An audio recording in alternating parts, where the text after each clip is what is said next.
Good morning. Good morning. There we go, bright and early. Thank you. My name is Mena Demise. I'm Vice President of Policy Analysis and Research at the Congressional Black Caucus Foundation.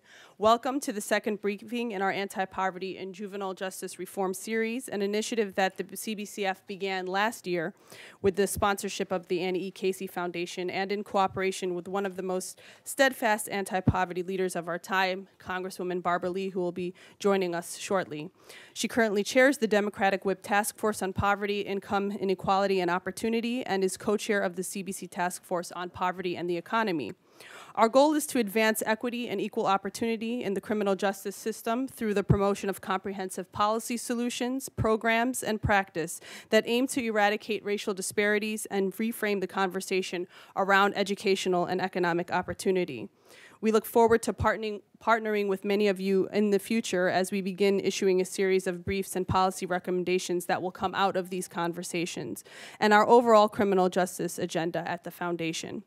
Thank you also to Bonnie Howard and Sandra Avila with the Annie E. Casey Foundation for their support and commitment to working with the Congressional Black Caucus Foundation on these important issues.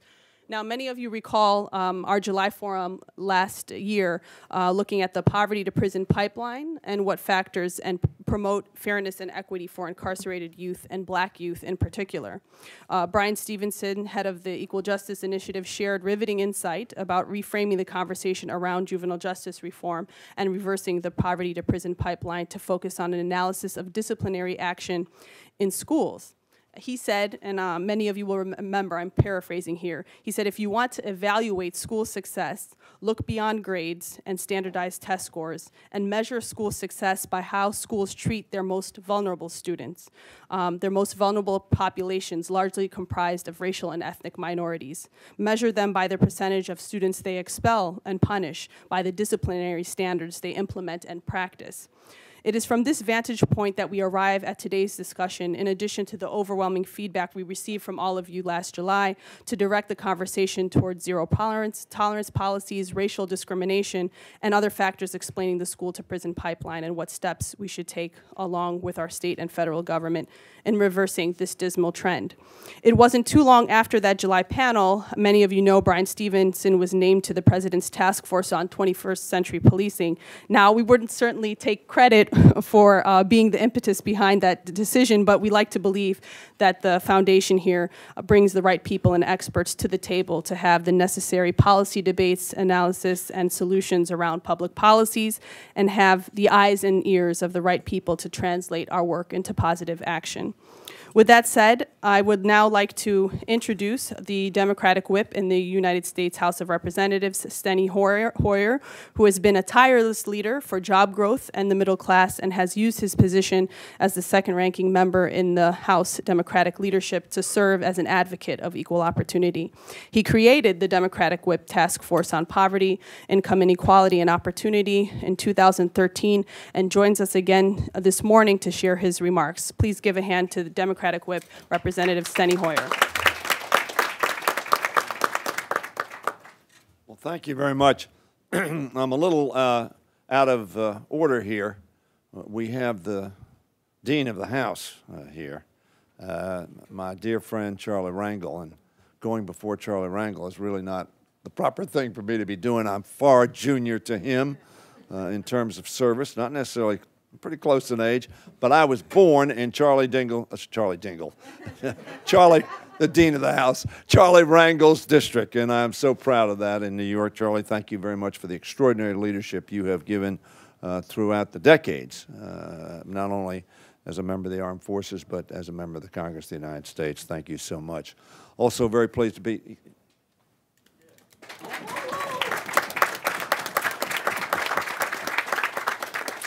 I'm also pleased to be here with the ranking member of the Education and Workforce Committee, my friend Bobby Scott from Virginia, who's doing such an incredible job and who's going to be so very important in addressing the issues that are subject of this forum.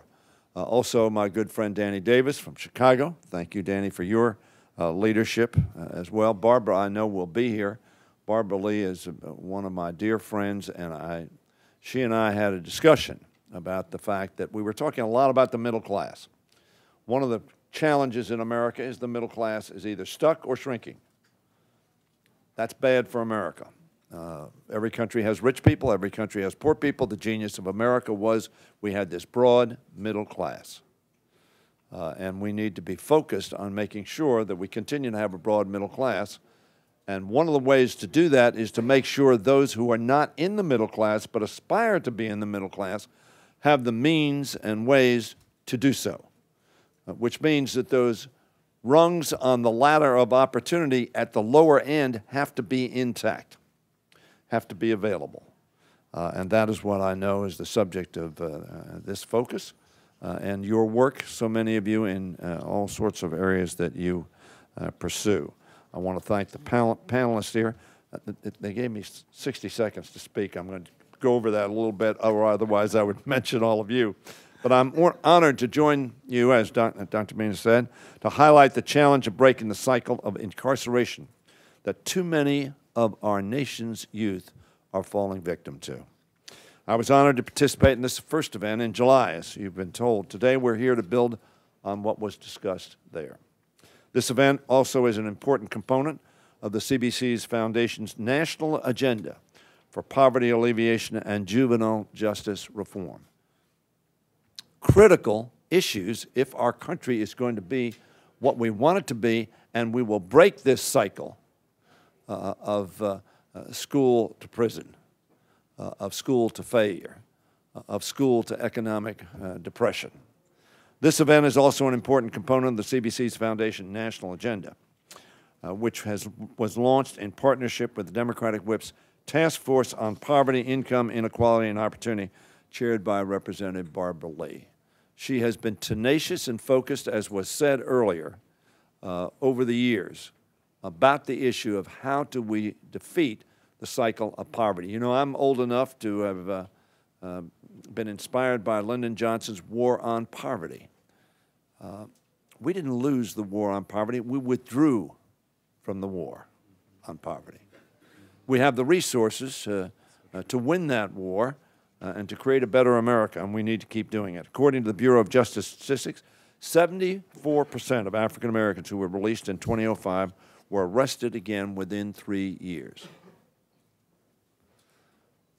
Let me quote a former governor of my state who was elected the same year I was elected to the state Senate. And in his inaugural address, he said, "The cost of failure far exceeds the price of progress."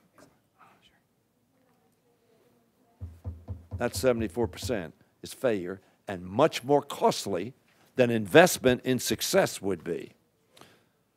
For those committing violent crimes, the figure is just 25.3%. Interesting, less recidivism, which means that the drivers of recidivism are nonviolent offenses. And the total recidivism rate for those aged 24 or younger during the same period far surpassed all other groups, 78%, otherwise known as 8 out of 10. That is failure, and that cost is much higher than the investment for success. We need to do a better job at making sure that young people from underfunded schools and dangerous neighborhoods feel like they have better choices than to get drawn into drugs, gangs, and property crime. The cost of failure far exceeds the price of progress. We need to open for them an escape route from poverty and not a conveyor belt into prison systems that become, sadly, a lifestyle. Nobody has worked harder on that in the Congress of the United States in terms of criminal reform and having rational sentencing and having true investment in rehabilitation and giving opportunity and hope to people than Bobby Scott. And Bobby, I want to congratulate you on the efforts that you've made as a member of the Judiciary Committee as well as a member of the Workforce and Education Committee. This effort begins, of course, in our schools. And actually, although that's what the sentence says, it begins in our families. It begins with early childhood health. It begins with decent housing and with early childhood exposure to education and socialization. This effort begins, I know we're going to hear today from panelists who will be talking about efforts to keep at-risk students in school and help them access opportunities that lead to higher education and careers.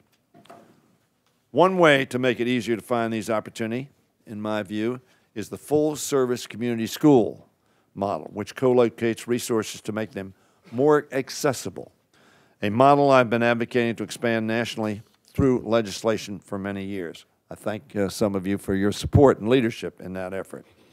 I appreciate Ranking Member Bobby Scott's including this in the Democratic alternative in the Secondary Education Act reauthorization, as well as his work to dismantle the schools-to-prison pipeline. Let me add that I was in Selma 2 weekends ago, Birmingham and Montgomery, with John Lewis, one of the great heroes of this country. We, of course, recognize Bloody Sunday, March 7th, 1965, which led directly in August of 1965 to the signing of the Voting Rights Act. Let us not forget that the civil rights movement was not only a movement for equality, but also one against injustice and poverty. The March on Washington was for jobs, which gives people dignity and the ability to come out of poverty and into a middle-class life, which gives them a quality of life for themselves and their families, and is good for all Americans. Good for all Americans. To the extent that all of us are doing well, we will all do well. And to the extent that too many of us are not doing well, it will be to the detriment of all of us. I'm proud to work closely with Representative Lewis, Chairman Lee, Bobby Scott, my friend Charlie Rangel, Danny Davis, and so many others in the Congress, and with the task force, and with the entire Congressional Black Caucus to keep these issues at the forefront of Congress's attention and push for progress wherever it can be made, so that when we talk about the middle class, we do not exclude those who are not in the middle class, but recognize a sine qua non, an absolutely essential aspect of helping the middle class is to grow the middle class. That will be good for America. It'll be good for my 3 children, my 3 grandchildren, and my 3 great-grandchildren. So on behalf of those 9 people, I thank you for what you do every day and what you're doing today. God bless you. Thank you very much.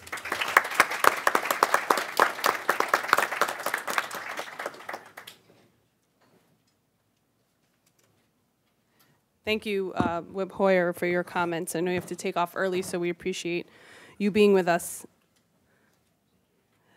All right. So now I would like to introduce our President and CEO before we move forward with more member remarks. Shawnice Washington is the President and CEO of the Congressional Black Caucus Foundation. She's been leading this charge and effort on this and several other policy programs and initiatives at the Foundation. With over 15 years of experience at the Foundation, Mrs. Washington has served as the Foundation's Board of Directors and Corporate Advisory Council and as a corporate funder. Please put your hands together for our President and CEO, Ms. A. Shawnice Washington. Thank you, Dr. Dempsey, and good morning, everyone. Good morning. Good morning, everyone. Good morning. On behalf of my colleagues at the Congressional Black Caucus Foundation and our board chairman, Congressman Shaka Fattah, who came by earlier but was unable to stay, as I understand it, the members of Congress have about a 9-page itinerary today, so lots of stuff going on, and I want to thank those who are here and those who are going to be moving in and out as part of the forum today.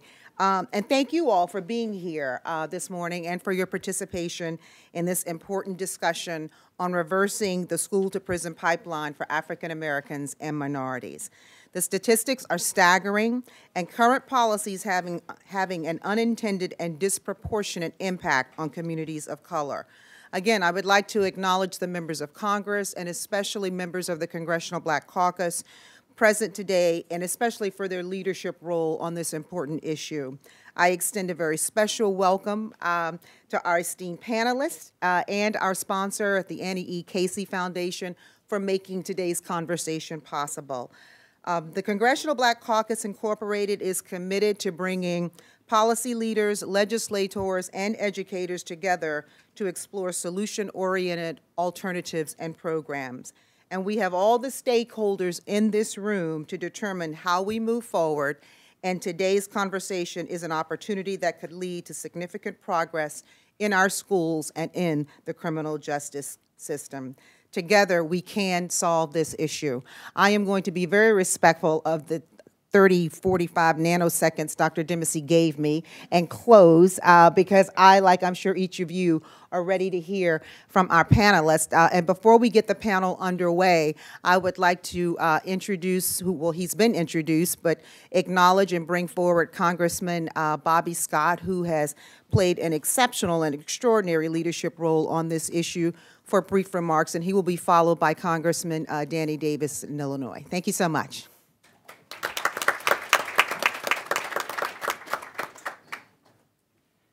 Well, thank you, Shanice, and I want to thank the Congressional Black Caucus Foundation and the Annie Casey Foundation for bringing us together for this important discussion. Particularly the Annie Casey Foundation, you've done great work in research and providing information that's extremely helpful in criminal justice reform and making sure we make the right choices.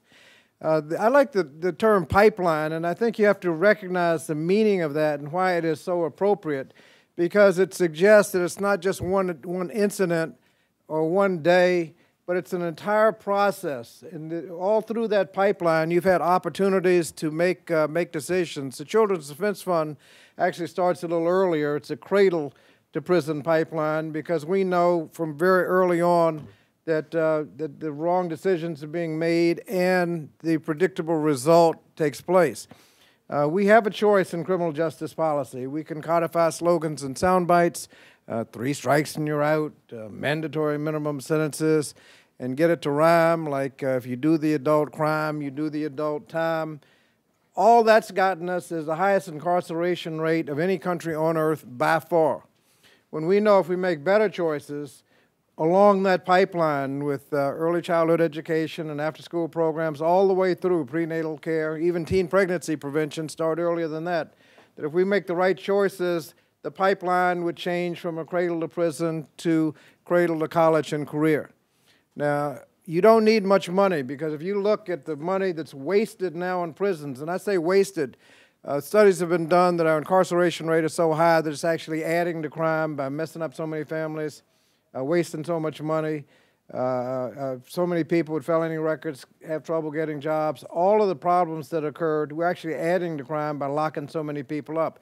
We use some of that money with a comprehensive, evidence-based approach to get young people on the right track and keep them on the right track, that we can have a significant impact on crime and save a lot of money in the process. Now, the Youth Promise Act that many of you are familiar with does this. It requires communities to come together, come up with a, first of all, what are they spending in criminal justice and teen pregnancy? You know, if you reduce crime, you'll reduce teen pregnancy. And how much are you spending today? What kind of comprehensive evidence-based plan can you put together? And then as you implement the plan, you need to study it to make sure it's working and to reinvest the savings. You know there are going to be a lot of savings to keep the program going. We're going to be introducing that early next week, and encourage you to call your legislators to make sure they're on board. But we have a choice to make. It's not complicated. We know what to do. All the studies, all the research is consistent. And you've got panelists that have been working on this for a long time, and they know, and everybody knows. But it's the foolish choice that we make, the political choice, trying to get reelected. But if we make the right choices, we can dismantle this pipeline, create the new pipeline, reduce crime, save a lot of money, and a lot of children will be better off because of that choice. So thank you very much to the Congressional Black Caucus Foundation and the Annie Casey Foundation.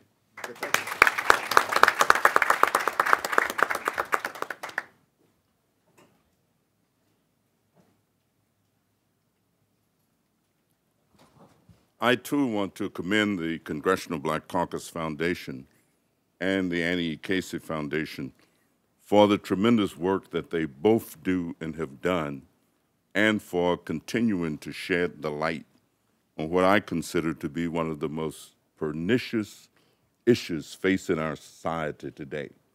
As Bobby just said, one thing that we know about the issue is that our country, the United States of America, is the most incarcerated nation on the face of the earth. Whether we're talking about proportion of the population or if we're talking about actual numbers of individuals. We've been very pleased to be involved with some of the interventions. I've been very pleased to be the primary author of the Second Chance Act, which has been passed into law and is actually providing right now grantees, more than 600 of them, with funding to work with individuals and to do research to try and find an answer. My mother used to always tell us that an ounce of prevention is worth much more than a pound of cure. And so if we can prevent some of the occurrence, and there are many strategies and many different approaches and many different ways. For example, I maintain that many young African-American boys pretty much drop out of school by the time they're third or fourth grade because they have never seen an African-American male in a teaching position, or they've never seen an African-American male reading a book. They have not seen one at home. They have not seen one at school. And so many of them decide early on that education is a girl, female, woman kind of thing. They just kind of get it in their mind that education is not the key for them. And then there are many school districts that have horrific approaches to discipline, and kids are expelled, suspended, put out for every kind of thing imaginable. Some of it makes no sense at all. And that's why Bobby Scott, myself, and Representative Clark are introducing something today that we call the Supportive Schools Act. And Senator Murphy has already introduced it in the Senate. And what this really does is set some guidelines and approaches so that discipline, rather than becoming a push-out, becomes a helpful and facilitative approach to helping individuals realize the kind of lives that they can live. So I'm pleased to just be here with my colleagues who have come and who have spoken.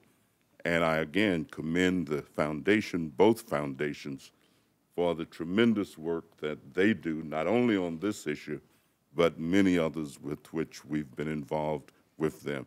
So have a great day, and like all of the rest of these people, we've got breakfasts going on, we've got press conferences going on, we've got a lot of things happening. I wish I could stay with you, but we met some of the young people yesterday and had some great exchanges with them. We'll see you somewhere a little later. Okay, thank you.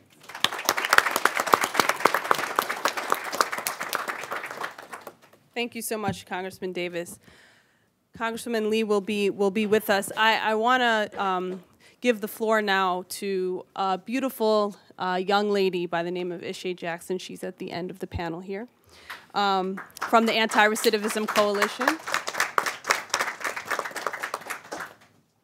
Ishay Jackson currently serves as the co-chair of the Anti-Recidivism Coalition and has overcome her difficult teenage years and experience in juvenile hall. Not only is she an activist organizer empowering other young and old alike around policy advocacy, community organizing and awareness, outreach, and peer mentorship, Ishay has empowered herself and her community through being a lived example of the possibilities for success and opportunity when given a fair chance. With 6 years work experience under her belt with a law firm, Ishay is now set to graduate from the University of Southern California this May with a major in English literature and has aspirations to go to law school. Ishay is we've been having conversations, I'd say, the past week or so, and I've seen her beauty come through the phone, and it's a pleasure to have you on this panel, and we look forward to your remarks. Please give Eshe Jackson a round of applause.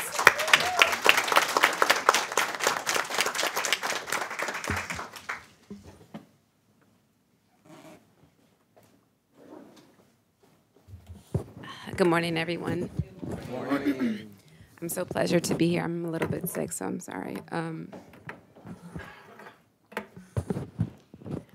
name is Eshe Jackson. I'm 25 years old. I am a representative of the Anti-Recidivism Coalition based in Los Angeles. I stand as the co-chair on the member board of directors of our organization, and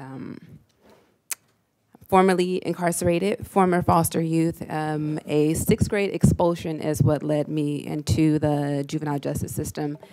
And just to give you a little bit of context of the things that were happening around the incident, I brought a knife to school as a result of being bullied.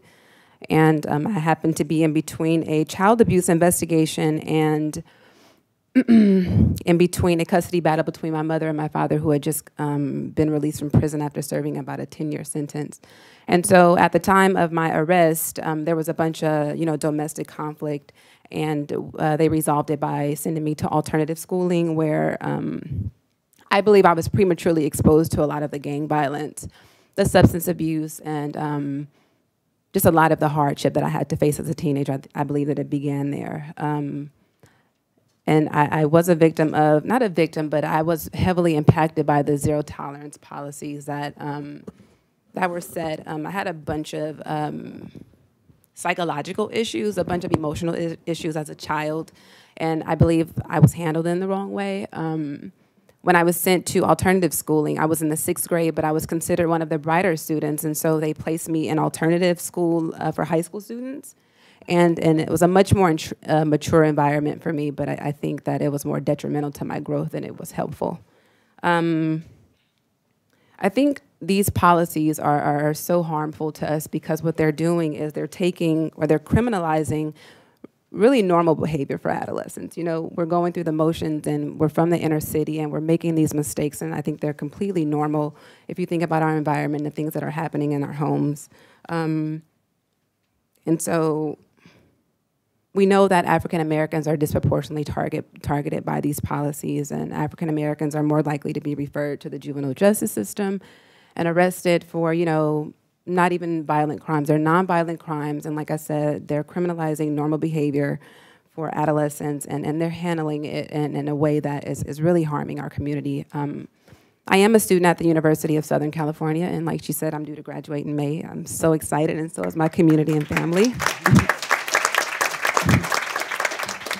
But I do believe that is more of a complement of the services that are offered post-incarceration and services that were offered while I was incarcerated.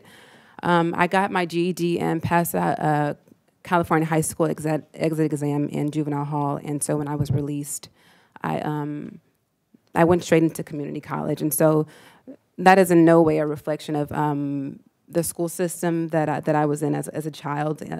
I was not adequately prepared for USC. It's been the greatest struggle of my life, but I've worked really, really hard, and I'm really proud of my work, and I advocate for this thing on every level. I'm really, really for the cause, and yeah, that's it.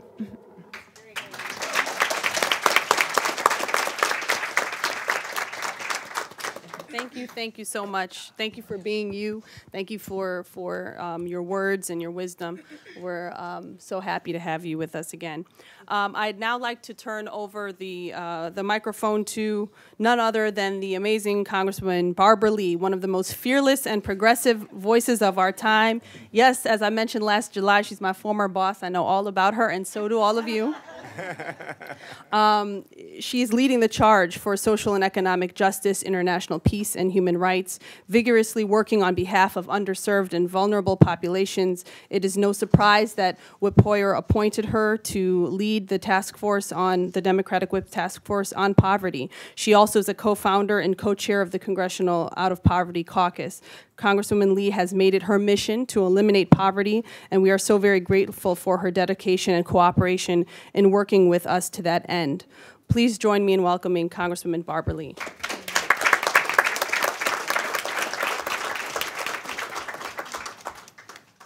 Good morning. First, thank you, Manna, for that very gracious introduction, but also I just want to say how proud I am of you, and thank you for your leadership, and to Shanice, I'm so happy to see you today, and thank you for really taking the foundation to its next level. It's an amazing foundation. I think this is the most important nonprofit in the country, really, because you really are securing the future for this country. And Minna, I just want to say to you once again, this young lady is an expert in foreign policy, domestic policy. She knows all the issues that drive all of the issues that we're working on up here on Capitol Hill, and the foundation should be very proud. I know they are to have you as part of the vice president now, huh? That's very good. Very good. I'm glad to have heard just the end. What is your name, my son? Ashay, your presentation. I want to congratulate you. I'm from the Bay Area, Oakland, California. I went to UC Berkeley, and I wanted to let you know, I know what going to school in California is like, given Prop 209 and all the issues we're dealing with in California, and so you've done such a remarkable job. Congratulations, and listening to your story just made me really feel inspired to know that we have to keep fighting the good fight, because it's individuals like yourself that we're here, because we know that you're going to take over the world. So congratulations to you. Yeah.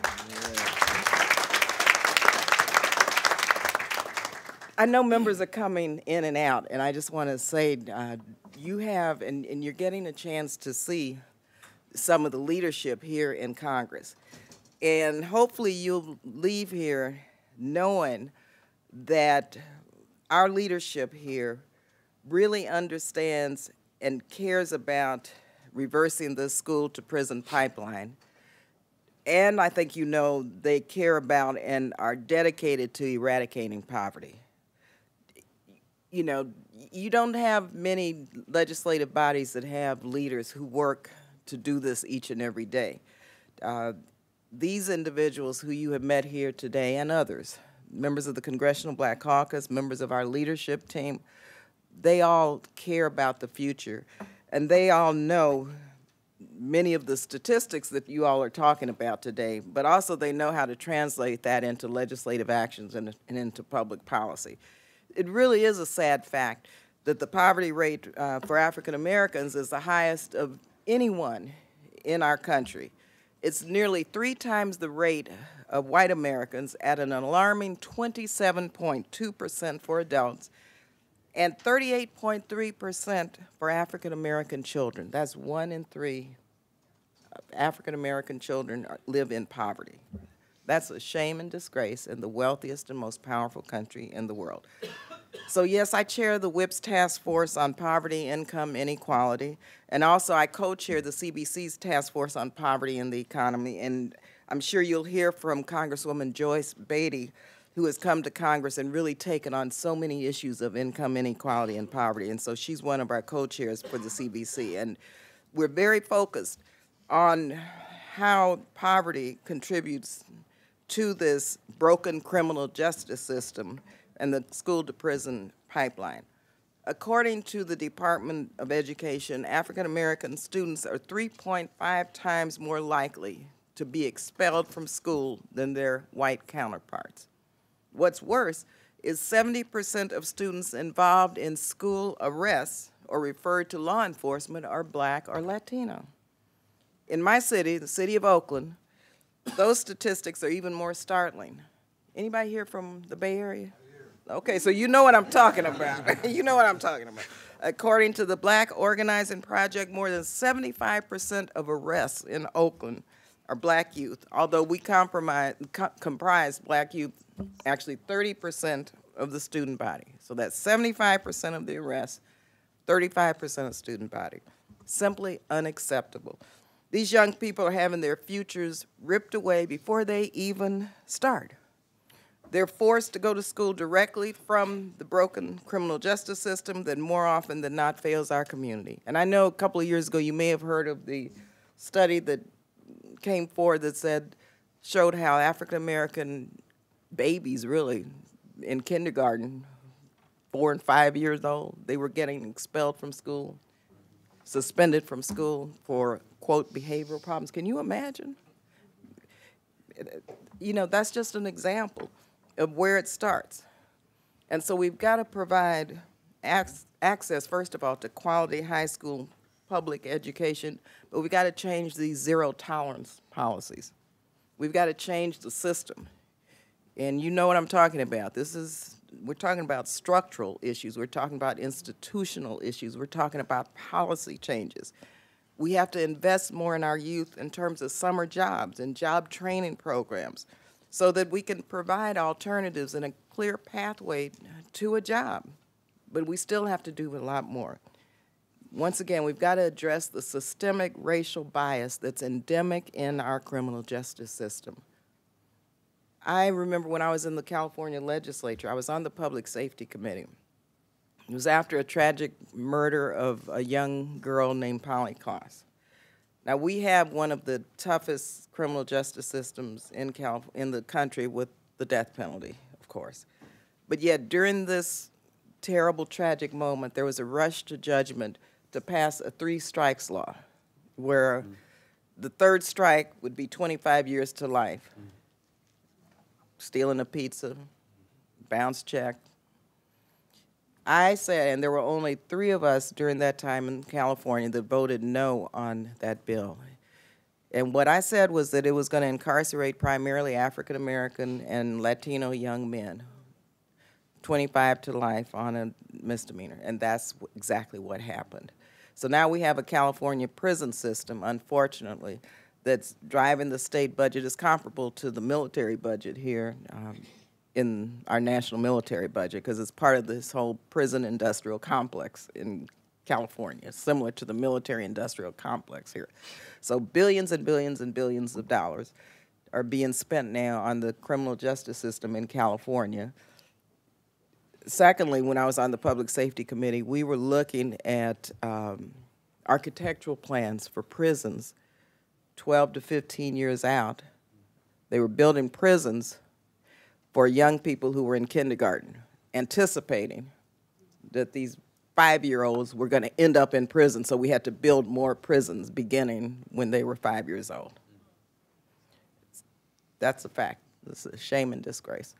So as a member of the Congressional Black Caucus's Ferguson Task Force, I'm working with my colleagues, and there are several members of the CBC on this task force to ensure that the much-needed change is enacted and that our criminal justice system is reformed to provide equal justice to all, not just to some. And when we say reformed, you know, that sounds like we may tinker around the edge, but we're talking about real change. In my own district, we've had outreach efforts to get criminal records expunged, because, you know, on the box that you have to check sometimes, you know, those boxes prevent barriers to getting a job, Pell Grants, food stamps, and what have you. And so we've got to do everything we can do on all fronts to really crack this school to prison pipeline. And we've got to do it with your help. I'm so happy to see so many young people here, because you all understand what this system of institutional racism and discrimination leads to in terms of disparities in our schools and in our communities. And so we have to tackle this, but we have to also tackle eradicating poverty at the same time. And you know how this is connected. And so you're committed to this cause. And I'm very pleased that the foundation has really, I have to just tell you, to bring this together, to look at this school-to-prison pipeline in a comprehensive way, to look how poverty and education impact this whole criminal justice system and why we're failing our young people. This is what we need to do each and every day.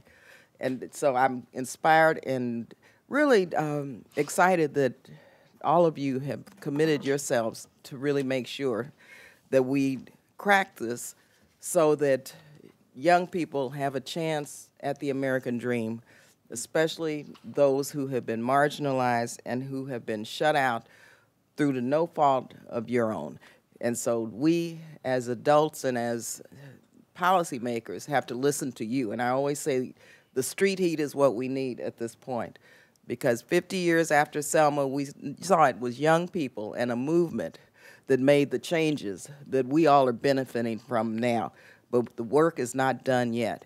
And so it's going to be the street heat, it's going to be a movement, it's going to be all of you who are going to push us here in Washington, D.C. to do the right thing. And don't forget, this is political. You have to register to vote for whoever you want, but you've got to register to vote and hold your elected officials accountable to support dismantling, really, this cradle, this, school to prison pipeline. I mean, that's what we've got to do. And thank you again very much for being here. It's good to see everybody.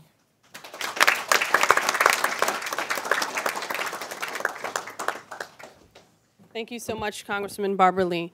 All right, folks, we are now going to begin our panel. I won't belabor you with reading their bios. They're in the folders, but I will mention their names and affiliations. We're joined to my immediate right by Kalila Harris, Deputy Director of the White House Initiative on Educational Excellence for African Americans.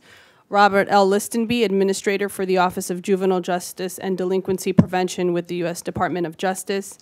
Dr. Russell Skiba, National Expert and Professor at Indiana University and Director of the Equity Project. To his right, Scott Budnick, Hollywood filmmaker extraordinaire. Most of you know him, obviously, with the Hangover series, but there's a whole other side of him as that you'll learn about more today, founder and president of the Anti-Recidivism Coalition. And to his right, again, you heard her this morning, S.J. Jackson, co-chair of the Anti-Recidivism Coalition member board. So what we'll have each panelist do is give remarks for about 5 minutes. We hope to have time for questions and discussion at the end. And so I will turn it over with to Deputy Director Harris.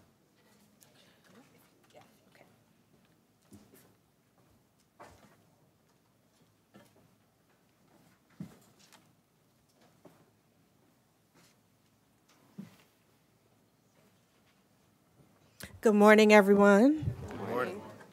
Oh, I was an educator for 14 years. Good morning, everyone. Good morning. Okay, I have to use my cafeteria voice today. We're talking about schools and children, so we need to be invigorated and engaged, right?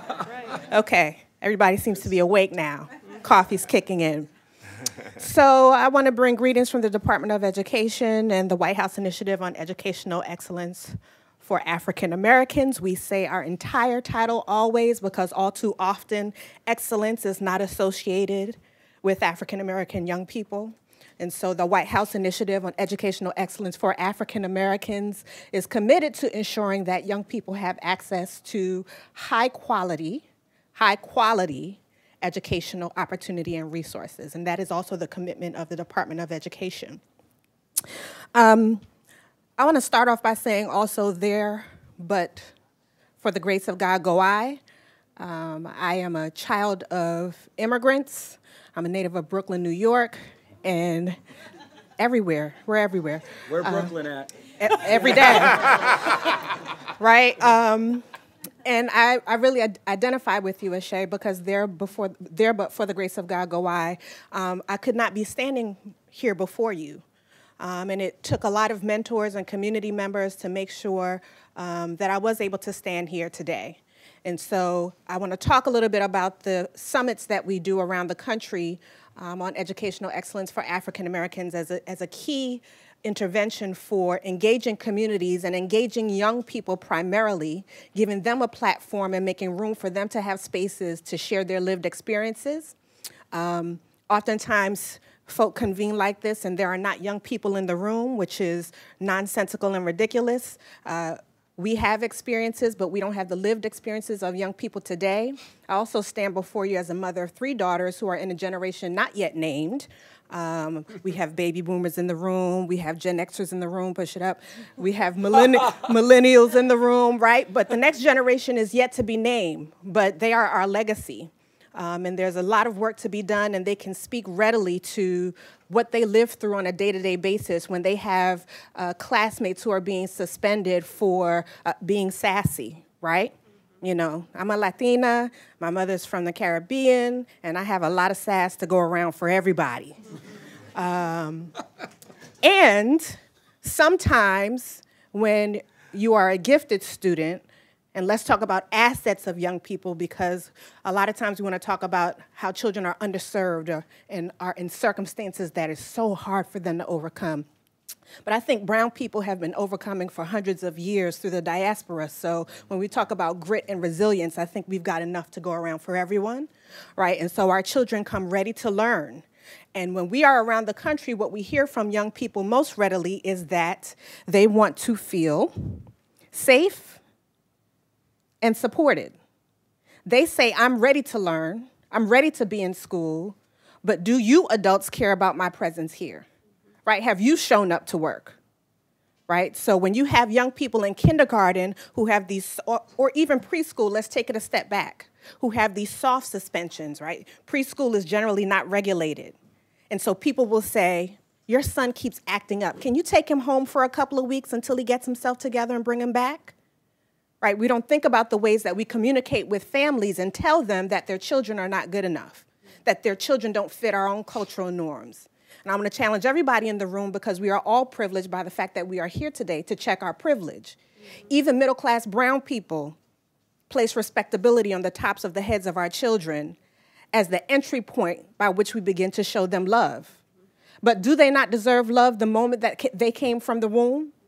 That cradle-to-career pipeline cannot be created when the children earn our love and respect.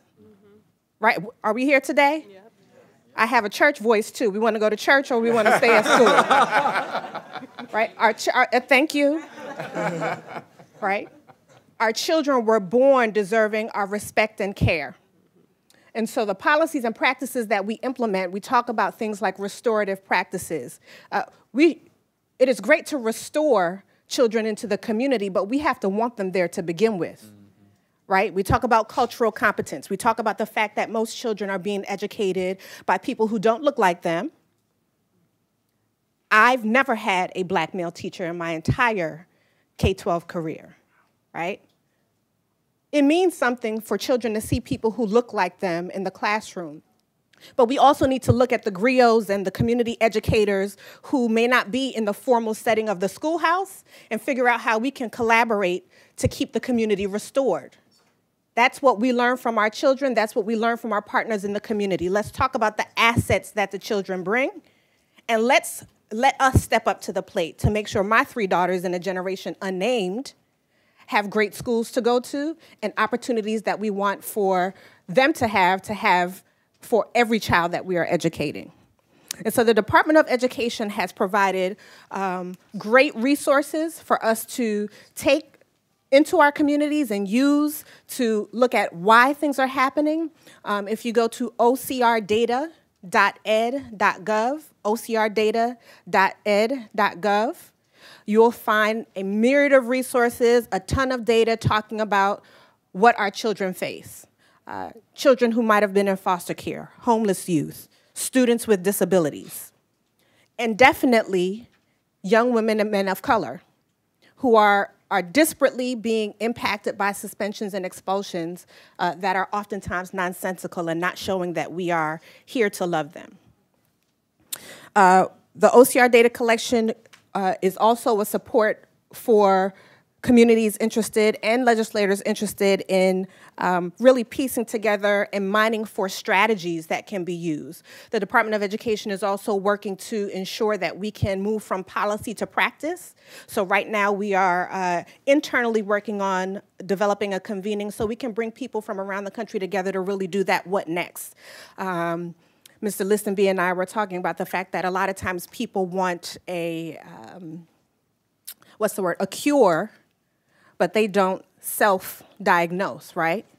They want a Band-Aid, they want a curriculum, they want a canned program placed on top of them, but that doesn't work, right? We need to bring people together to talk about what aspects of their own context might look like other people's contexts where they've been successful in building holistic communities that is willing to restore children who might have been pushed out or to ensure that children are not pushed out to begin with. And going back to our summits around the country, we have a series coming up in Miami in May. On May 29th, we'll be at Florida Memorial University. On June 25th, we will be at UCLA doing another summit on educational excellence. We will likely be doing a summit during the ALC in September. And we will also have a summit at The Ohio State University in October. And so other than that, it is important for us to go out into the community. A lot of times people don't know what the administration is doing to support them. You've heard of the My Brother's Keeper initiative. Our initiative was also established under Barack Obama in 2012. There's also the Council on Women and Girls with a new task force focused on women and girls of color led by Dr. Kim Leary.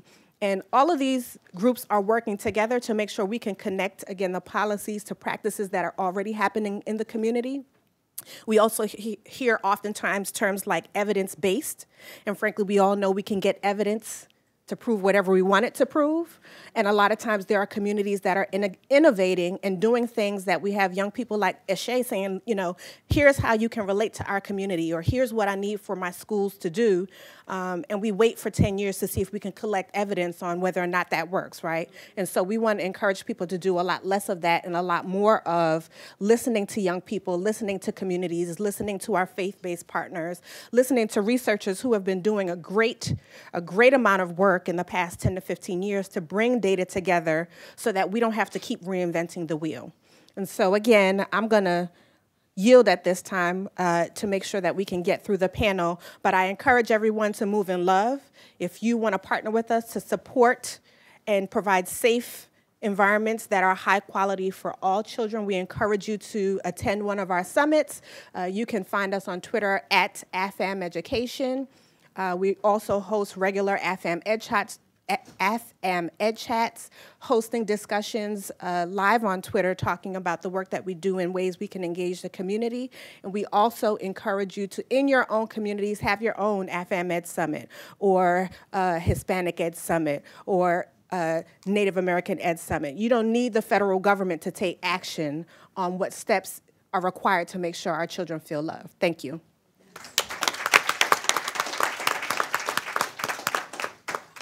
Thank you, Deputy Director Harris. We'll now hear from Administrator Listenby.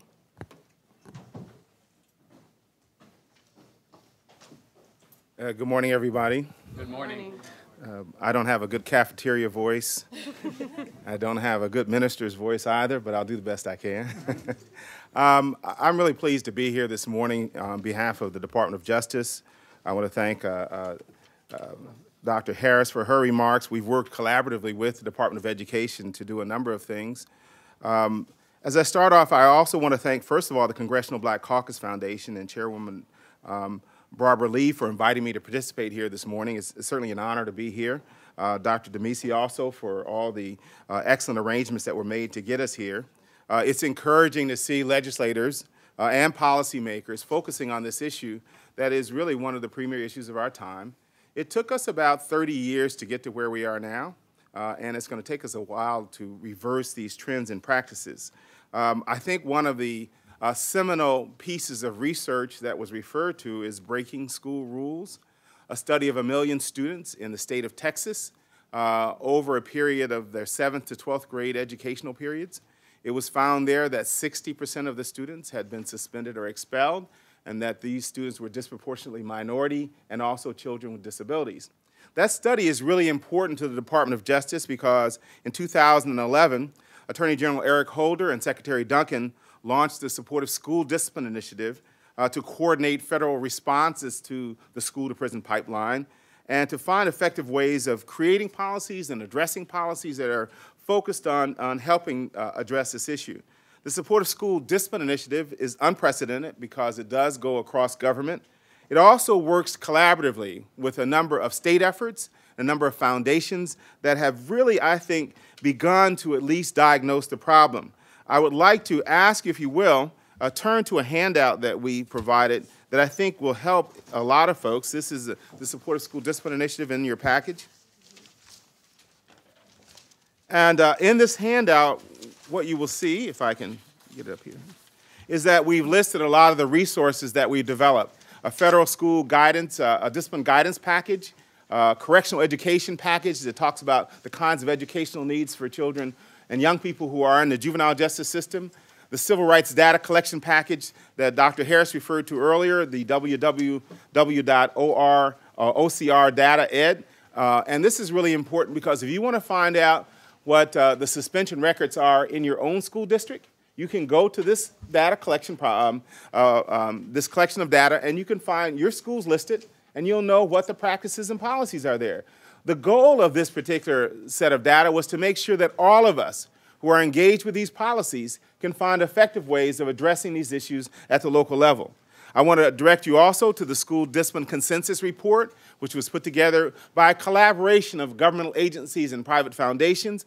This is about a 700-page document that has the best studies that we could find and the best approaches that we could put together for addressing the school-to-prison pipeline or the supportive school climate issues that we could that are available to us. Now, the federal government has been very supportive from a financial point of view. On the bottom right, you'll see federal grant programs, the DOJ School Justice Collaboration Program.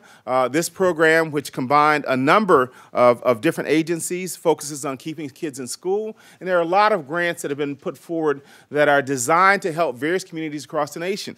This particular grant program, I believe, was for, in addition to $150 million that involved education, involved SAMHSA and the Department of Justice. We also have the Comprehensive School Safety Initiative, which is a research project under our National Institute of Justice. It's a $75 million program designed to really try and help address safety issues in school, but it has with it components of how we address the school-to-prison pipeline. And finally, the Education School Climate Transformation Grants. And these grants are grants that we have a small portion of, about $5 million out of about $140 million. But the $5 million is really important because what we've done is we've selected 4 communities, and in one of those communities there is a program where law enforcement is taking the initiative.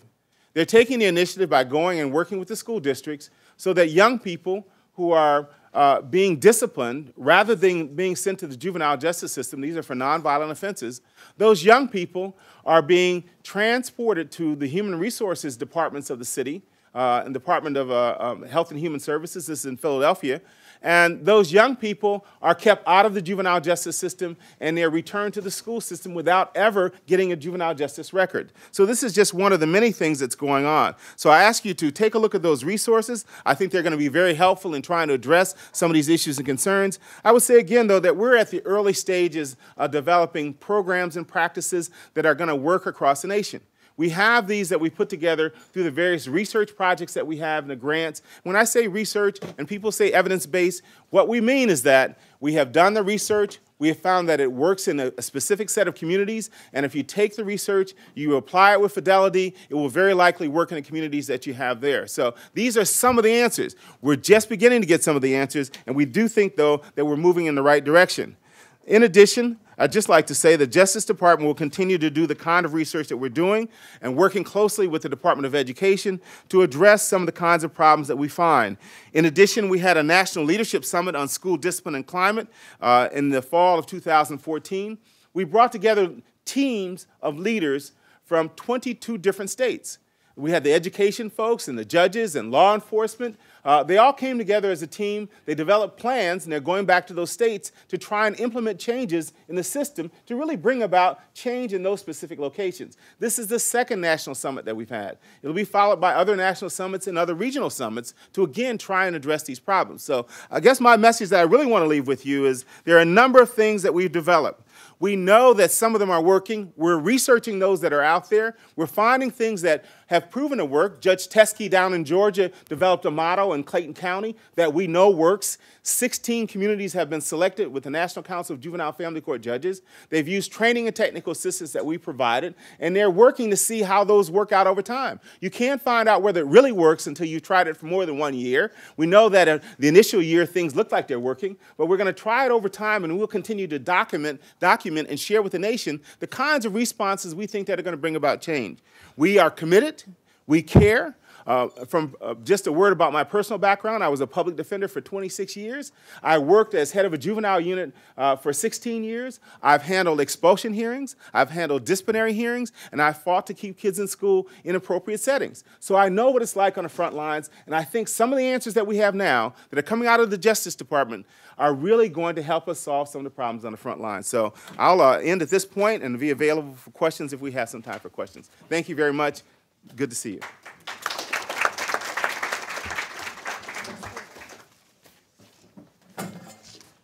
All right, thank you very much, Administrator Listenby. We've been joined by our chairman from the Congressional Black Caucus Foundation, Congressman Chaka Fattah, as well as Congresswoman Sheila Jackson Lee. I'd like to introduce both of them. Congressman Fattah, first to bring remarks. He's currently a member on the Appropriations Committee and a ranking member on the Subcommittee for Commerce, Justice, Science, and Related Agencies. Please give a round of applause to Congressman Chaka Fattah.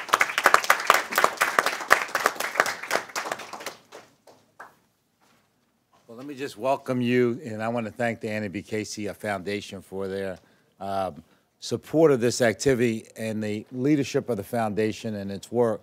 I'm not going to interrupt the flow here. I think that you're getting down to, and I heard Bob going through some of the details here, you're getting down to the details, but I do want to indicate to each and every one of you that at the foundation we want to work in a constructive way on these issues. We also have our day job. I'm going to be opening a hearing in a few minutes on closing the achievement gap upstairs. So when I leave, it's not because of something that someone said. It's only because there's other work that has to take place. So thank you and continue the great work.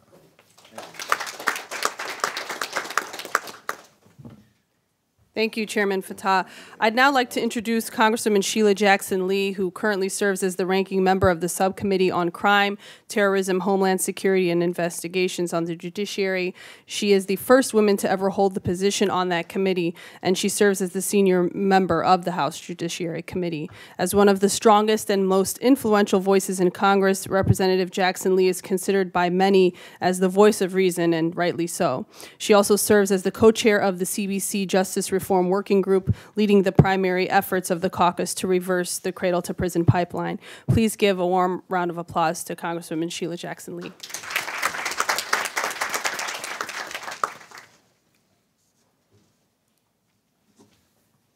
I will not be offended if my chairman leaves in the midst of my 3-hour presentation. But let me say that we have one of the most dynamic chairpersons. Mr. Fattah and myself, we call each other classmates. We came to this place some few years ago, and we will not allow you to start calculating how old we might be. But I am very much in awe of his service, and I am grateful for his service to the Congressional Black Caucus Foundation. And so would you give Chairman Fattah another very large applause. I will take just a few minutes. Doctor, thank you so very much to our dynamic CEO and president. Thank you, and to this room that is gathered. This is a passion of mine. I know that I just missed my colleague, Congresswoman Barbara Lee, and I know that we have worked together on a number of issues. Let me express my appreciation as well to the panel, and I'm delighted that the White House is here, as well as the Office of Juvenile Justice and Delinquency. Robert, thank you, and Russell, Kalila, Harris, and Scott, and Eshe, thank you all so very much for your service, and realizing that this is a moment in history. For many of us, we have talked about the pipeline to prison for a time. It seems that our moment has come to wake up America. Before I do that, you always have to take care of home, so I'd like maybe a future funder, if you will, but a friend, a Vice President of Wells Fargo Bank, Kerry Yates, is here with me. If he'd please stand. He is a great civic leader, and I wanted him to come and see what the foundation does and get excited about being one of our biggest sponsors. I've tapped him. We've been in the car 5 minutes, and I've given him a major itinerary, but I hope that he will see this. Let me thank the Annie Casey organization that is very profound in my congressional district. And are you in the room? Is it Casey? Thank you so very much for the great work that you do in saving children's lives. So let me just sort of give an overview. I have some statistics here, but let me just hold up this number that says 75,579 prisoners are serving a mandatory minimum sentence. That's just the statistics for those of you that may be familiar with the federal system, and the federal system has no parole and heavy on mandatory sentencing. Some of our states have pulled away from that, but we are heavy on it. Everyone knows that as a civilized country, we have the largest number of incarcerated persons. And it is my commitment coming in as the first woman of the crime subcommittee is to take this moment in history to do several things, which I think have some way of moving into this question of how do we avoid young people becoming the fodder or the material for the criminal justice system. We have what we have, and we have over the last year the issues and the very prominent issues of Trayvon Martin, which was a civilian shooting and killing, and then, of course, the names that all of you can call off readily without any hesitation: Tamir, 12 years old, Eric Garner, Michael Brown, Sean Bell, and any number of others, Jordan Baker in my own community.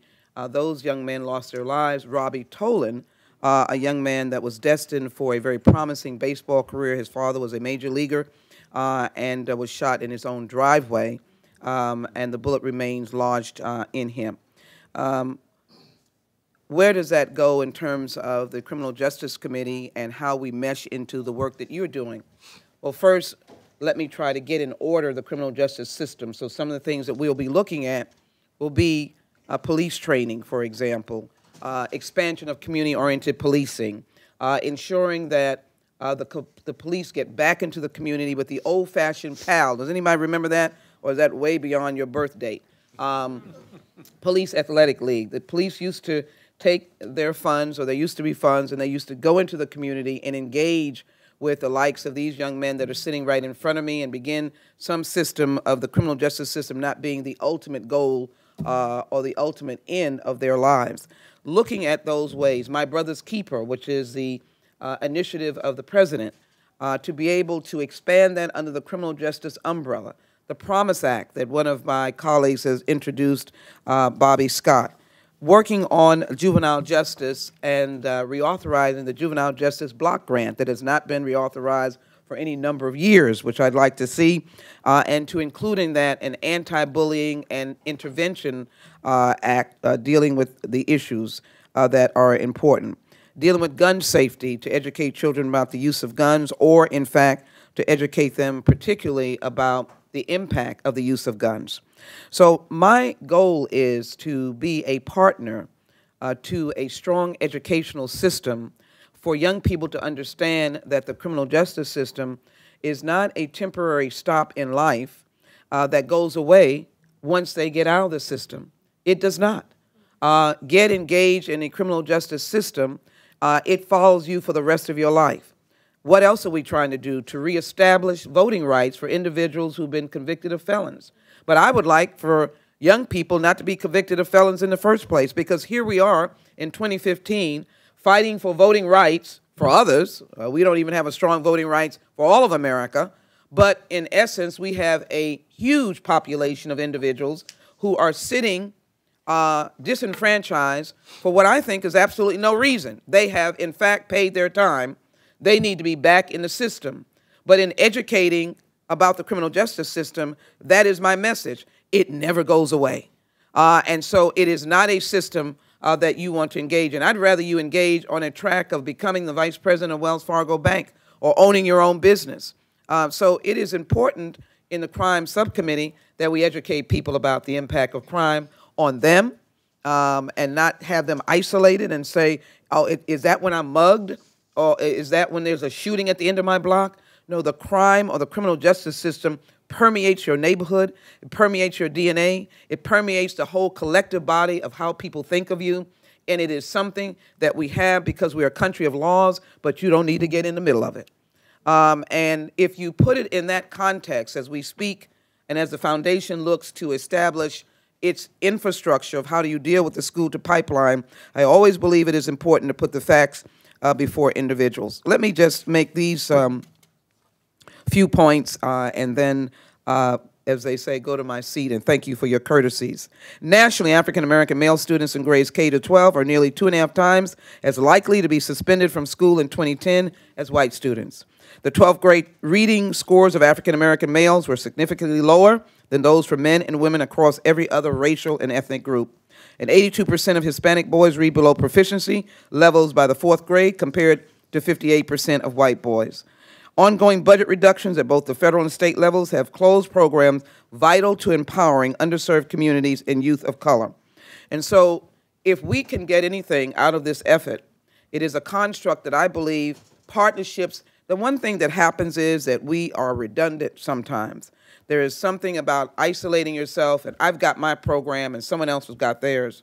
Madam President, I think the foundation can be very constructive in finding out how to layer all the many facets of helping to break this pipeline, which is what we've been trying to do for decades. We have been trying to kick the door open for decades. It was called juvenile justice. In the 1980s, I was dealing with the emerging gang population and sitting down with gang members and actually going to places where other elected officials at that time were not going. But we are light years ahead. We've got cartels that are here in the United States and any number of various subsets of gangs, the Crips and the Bloods or the Grandfathers, but there are whole bunches of others that people are getting into or devising or making up, and so we've got to break through. And as I see some of my colleagues here, my contemporaries sitting here at this table, shaking their hands, I know they have the answers, and we should be engaged with them in the answers. And we should let them know, what do you think about how should we improve the criminal justice system, for example. So I hope that I can be of value to this discussion in a unique way, heading a crime subcommittee that deals with terrorism and homeland security and investigations, but to be able to look at this science of criminal justice and find out ways how that system can be a system of getting out as opposed to getting in. I'll be much more happy, as they say, if my job is to count my lucky days as the crime goes down, but the system pushes people out and gives them an opportunity to walk the pathway of success and climb that mountaintop that Martin Luther King spoke of. So let me thank you all so very much for giving me the opportunity, and I know that this is going to be a very important session, and I look forward to calling each of you friend, and my door is open. Let's talk about how we on the Judiciary Committee could be partnershiping with this whole process, along with the many other agencies and committees that are relevant to this very important question. Thank you all. I always say God bless all of you, and God bless the United States of America.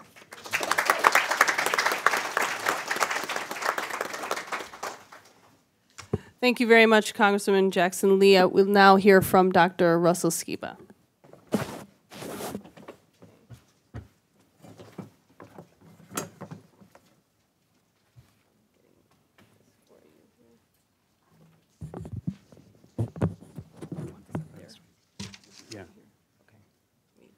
Good morning. I want to thank the both foundations for this opportunity to speak on a very critical issue that's really of critical importance for our nation's youth today. This is really an exciting event. I think, as a number of the representatives have mentioned, we're at a cusp here, a critical mass, I think, and we've known about these issues for a number of years. And the amount of momentum that has gone on in the last year has been truly amazing. I'll have to excuse the technology here. That's what happens when you're the expert. Got to deal with the slide. The curse of technology. Oops. It's about to get lost. There it is. It's still on? No. There it goes. So even in the last year, as we've witnessed the tragedies of inequality in communities from Ferguson to Madison, reports from the Department of Education and Department of Justice, the Council for States Governments reports that Administrator Listenby mentioned, the Discipline Disparities Collaborative, the data from the Office of Civil Rights have also highlighted the unequal treatment of students of color in school discipline. And I want to highlight that today and look at this from the perspective of the beginning of the school-to-prison pipeline, school discipline. We know from these reports that African American students are 3 to 3.5 times as likely as other students to be suspended. And these rates have actually increased since the 1970s, when OCR found discrepancies of 2 times discrepant. That has gone up. We've learned from the work of the American Psychological Association and others that suspensions and expulsions are ineffective in either changing student behavior or improving school climate, and that students suspended or expelled from school are at increased risk for academic disengagement, lower achievement, 5 times as likely to drop out of school, and thus it's no surprise that they are also more likely to be involved with the juvenile justice system. The data has shown us that disparities in discipline cannot be accounted for by poverty status or by higher rates of misbehavior among students of color. There is actually a briefing paper on that topic in your packet, but rather are more likely to be accounted for by differences in academic instruction, classroom management, minor misbehavior like noncompliance and defiance, and teacher diversity. Finally, we're learning that schools can make a difference in both suspension and expulsion rates and racial disparities and exclusion. In our research at the Equity Project, for instance, we found that school practices, including principal attitudes about discipline, were stronger predictors of inequality in school and out-of-school suspension than either student behavior or individual characteristics. So principal perspectives on discipline were among the strongest predictor of racial inequality. Together, these findings tell us that while it might be something that has been long-standing and entrenched in our country, disproportionality in school discipline is very much alterable, and schools around the country are currently doing it. Across the nation, over 7,000 schools and over 3,000 districts suspend less than 10% of their students in all subgroups. We at the Discipline Disparities Collaborative released a series of briefing papers last March, again, some of which are in your packet, some of which you can find on the website referred to there. Those indicate that there are effective strategies for reducing rates of suspension and expulsion and addressing racial inequality in those consequences. Promising or evidence-based strategies include building better relationships, student-teacher relationships, through programs such as My Teaching Partner, in which more effective teachers in building relationships mentor other teachers in how they can better reach out to and work with the students in their classroom. Restructuring the disciplinary environment through programs such as positive behavior supports and interventions, and also a number of districts throughout the country, from LA to Philadelphia to Baltimore, have reduced their use of suspension and expulsion through changing their code of conduct, emphasizing strategies for building a positive school climate. Shifting from punishment to problem solving and school skill building by implementing restorative practices and social emotional learning. Finally, continuing inequities in juvenile justice and school discipline argue that we must continue to examine issues of stereotype, implicit bias, and microaggression that remain in our schools and our society. While the data are preliminary, there are methods that are emerging that encourage schools to reflect on how they treat and relate to all students.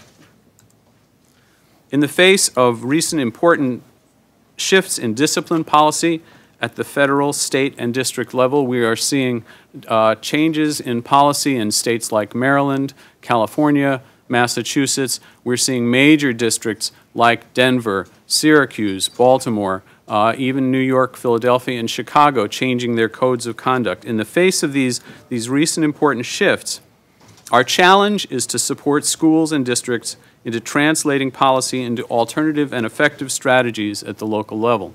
How do we do this? First, we need continued access to disaggregated data to expand the mandate of the good work being done by OCR to schools and districts and states throughout the country, so that we know where the greatest problems lie and can monitor progress as we attempt to address the problem. Second, We need to make accountability for suspension and expulsion part of our basic package for monitoring school performance, that it becomes as important to collect data on how many kids are put out of school as it is data on their achievement or graduation rates. Since one of the strongest predictors of academic achievement is time spent in learning, simply whether kids are there, we are working against ourselves if we allow schools and districts to remove large number of students from the opportunity to learn. Most importantly, if we're to succeed in shifting practice, schools must be supported in implementing effective, evidence-based alternatives to suspension and expulsion. Again, Administrator Listenby and the DOJ have provided a great model of this through their collaborative grant processes in which schools work with researchers to develop and test new and effective models for reducing suspension and expulsion. Targeted support needs to be provided for schools to implement and train staff in new programs, to support counselors, school psychologists, and social workers, and to work in collaboration with researchers to build a database of effective evidence-based programs that can reduce disparities in school discipline. Right now we have a catch-22. Folks say, well, we don't have enough evidence-based programs. Well, we have to make sure that our schools are developing those programs, that those are being tested, that those get into the literature so that people can't say we don't have enough evidence-based programs. In closing, the earliest roots of the word discipline, and you'll have to excuse my Latin here, come from the Latin disciplina, which means instruction or knowledge, especially to teach or to learn. If we are to be successful in building positive school climates, we have to reclaim that root, using school discipline not to punish or exclude, but to actively and continuously instruct and engage our students in what they must do to succeed in school and in life. Thank you very much.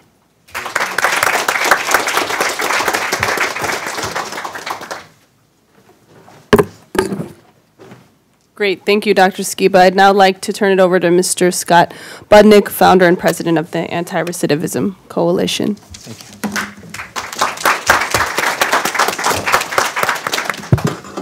you. Good morning, everyone. Good morning. I don't have a good church voice, but I do have a good sexy voice. So don't make me use make me use the Jewish Barry White voice. So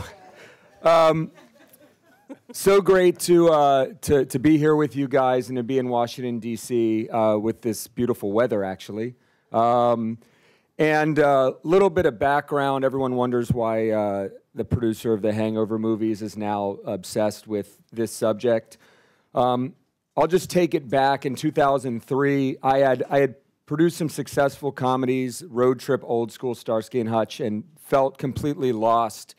Living in Los Angeles, being trapped in the bubble, and those who live here know about this bubble. The same type of bubble that exists here exists in the entertainment business. And 4 years after living in Los Angeles, went down to Juvenile Hall in Silmar, California, and sat with, my first visit, I was a guest speaker in a creative writing program called Inside Out Writers. And I sat down with 10 kids, 14, 15, 16, who were all facing life in prison. And the kid sitting next to me, David Negretti, had just been sentenced to 300 years in prison at 15 years old. And talk about one hell of an experience. And hearing his story, in his crime, he stood next to the guy who shot the victim in the butt. The victim was in and out of the hospital in a day. And in California, you could say he's guilty of aiding and abetting an attempted murder with a gang enhancement, with gun enhancements, and it added up to 300 years. And he took it to trial and he lost. And I could not understand how, in hearing the stories around the table, how you hear the stories of absent fathers, sexual and physical abuse, foster care, and you realize that every adult in these young people's lives had failed them leading up to this point. And now we're going to look at the worst thing they did and basically throw their lives away forever and make sure that one thing they did defines them for the rest of their life. And I wasn't somebody that could sit and see the hope in their eyes, know that they all could change their lives, and we know that all kids can change their lives and can change, and just let that happen. And then seeing the absolute inadequate lawyers they had while facing life sentences, and even while they're there, they're in a prison and they're invisible and no one's there anymore. I felt that I had to continue. So I started teaching that creative writing class and still do every Saturday morning. And as I went through the process of working with these young people, many of whom are here right today, I started seeing, first it was kids are coming home, what do we do in the community? So I got on a few boards so I could give people jobs when they got out, help them get on their feet, walk them onto college campuses. But then it became, well, they're being sent into a prison system with no hope, with no resources, with no programs. So we went in and grew college programs within the prison system, where today in California we have 8,000 inmates in full-time college. So we 100%, the main focus is stopping the cradle to prison pipeline. We hope they never get there.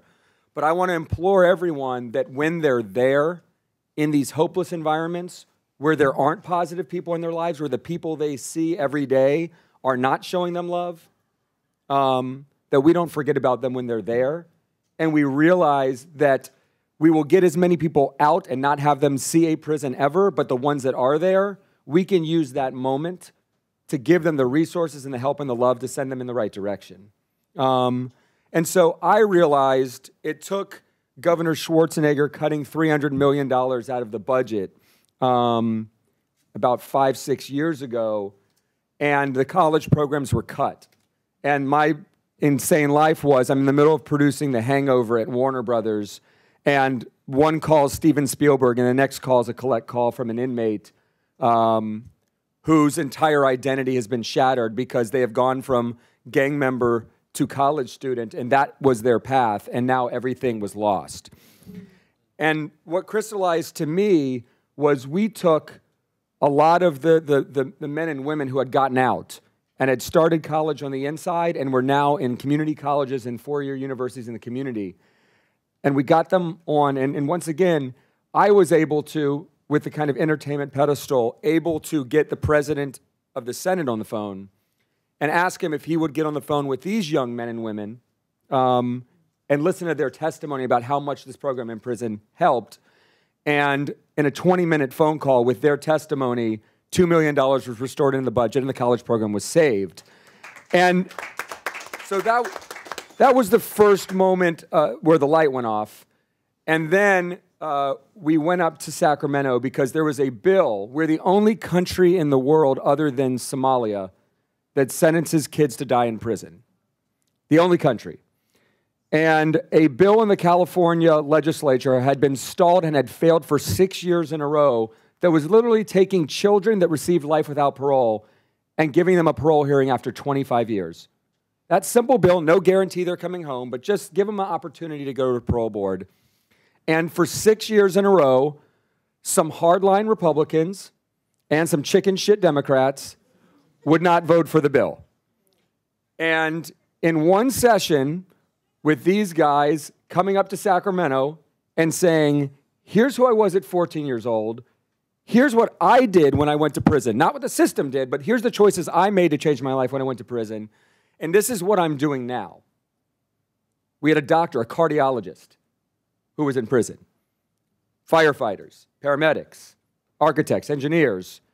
And in that one day up there, we got the final 2 votes and passed the bill. And the governor, and let me tell you, that time, 0 Republicans, we got 1 vote more than we needed, and the governor, who had 30 days to sign it on day 30. And it became the law for 360 kids who got life without parole. The next year, we said, well, what about the 6,500 other kids that got extreme sentences? So David Negretti, who got 300 years, was not going to benefit from SB 9 because he didn't get life without parole. And this time, we reframed it. We got Newt Gingrich to write letters of support. We got Grover Norquist to write letters of support. We got Rand Paul to write letters of support. And of course, every progressive organization on the planet. So we reframed the bill. This time, a bill to help 6,500 kids. We had these young men and women in the Capitol every week for 5 months, telling their stories and their testimonies. And I really feel we have a storytelling problem here, but I'll get to that in a second, as my background is in storytelling. But this bill passed with 9 votes more than we needed, with 10 Republicans, and the governor signed it on day 2. So the entire momentum in California began to shift because of reframing and personal testimony from success stories who were in the system, because these Republicans in California who have never voted to reduce sentencing in their lives did not know this. They just knew what they saw on TV. So David Negretti, with that 300-year sentence, I got to go into a prison, look at him face to face and say, you get to go to the parole board in 12 years. You're going home. And 6,500 people will also get that chance. And so I really believe, I mean, if we count the media impressions a day of Black and Hispanic men, how many do we think are going to be positive? When you watch the news and see what's going on and how they picture drug dealers or gang members, they're not telling the success stories on the news. They're telling about the murders on the news. They're scaring everybody. All the jurors that are sitting in the jury box on their lives are terrified because of what they see on the news. So the story of Big Nate Williams in the back, who did 31, raise your hand, Nate, who did 31 years in prison, 32, sorry to shortchange you, sir. 32 years in prison, came out with a BA degree and is now working on his MSW. That story's not told. The story of Alton Petrie right here, from the jailhouse to Morehouse, has not been told. Raise your hand, Alton.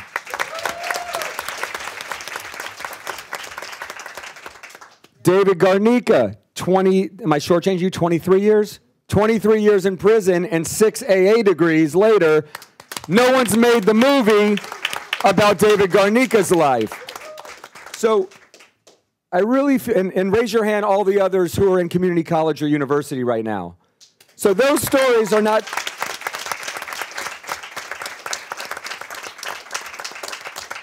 those are not the stories being told. The facts are not also being told. So Rand recently did a study that showed that correctional higher education programs for folks that are incarcerated and programs for them when they get out reduces recidivism by 50%.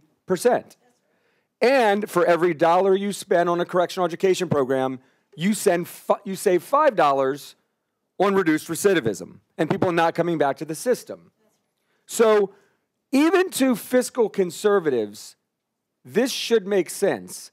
So the success stories plus the research should be able to get us some movement in this town, I hope. But what is the strategy? And this is why we are here, talking to folks on both sides of the aisle, trying to figure out how we can be helpful in the incredible work that you guys are doing with the Congressional Black Caucus. We hope that this is a relationship we hope this is only the beginning of the relationship. We are here to serve. We're so excited to be here. And please use us in whatever way we can do to help your mission. Thank you guys very, very much.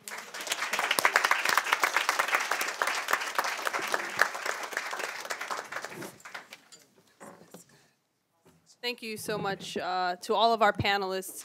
So we have about 15 minutes, and the chairman of the CBC, Congressman Butterfield, will be giving closing remarks, but we want to make sure we give time to the audience to ask questions.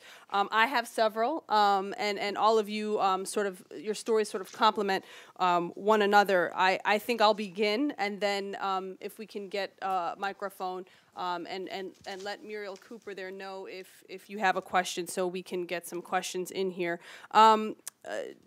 So Dr. Skiba, let me start with you. There's some fear that moving away from zero tolerance policies and expulsions will lead to lax disciplinary policy and increased student disruption in schools. Do you know, or can you speak to any schools that have successfully implemented the types of programs that you were describing? Yes, thanks, Dr. Messi.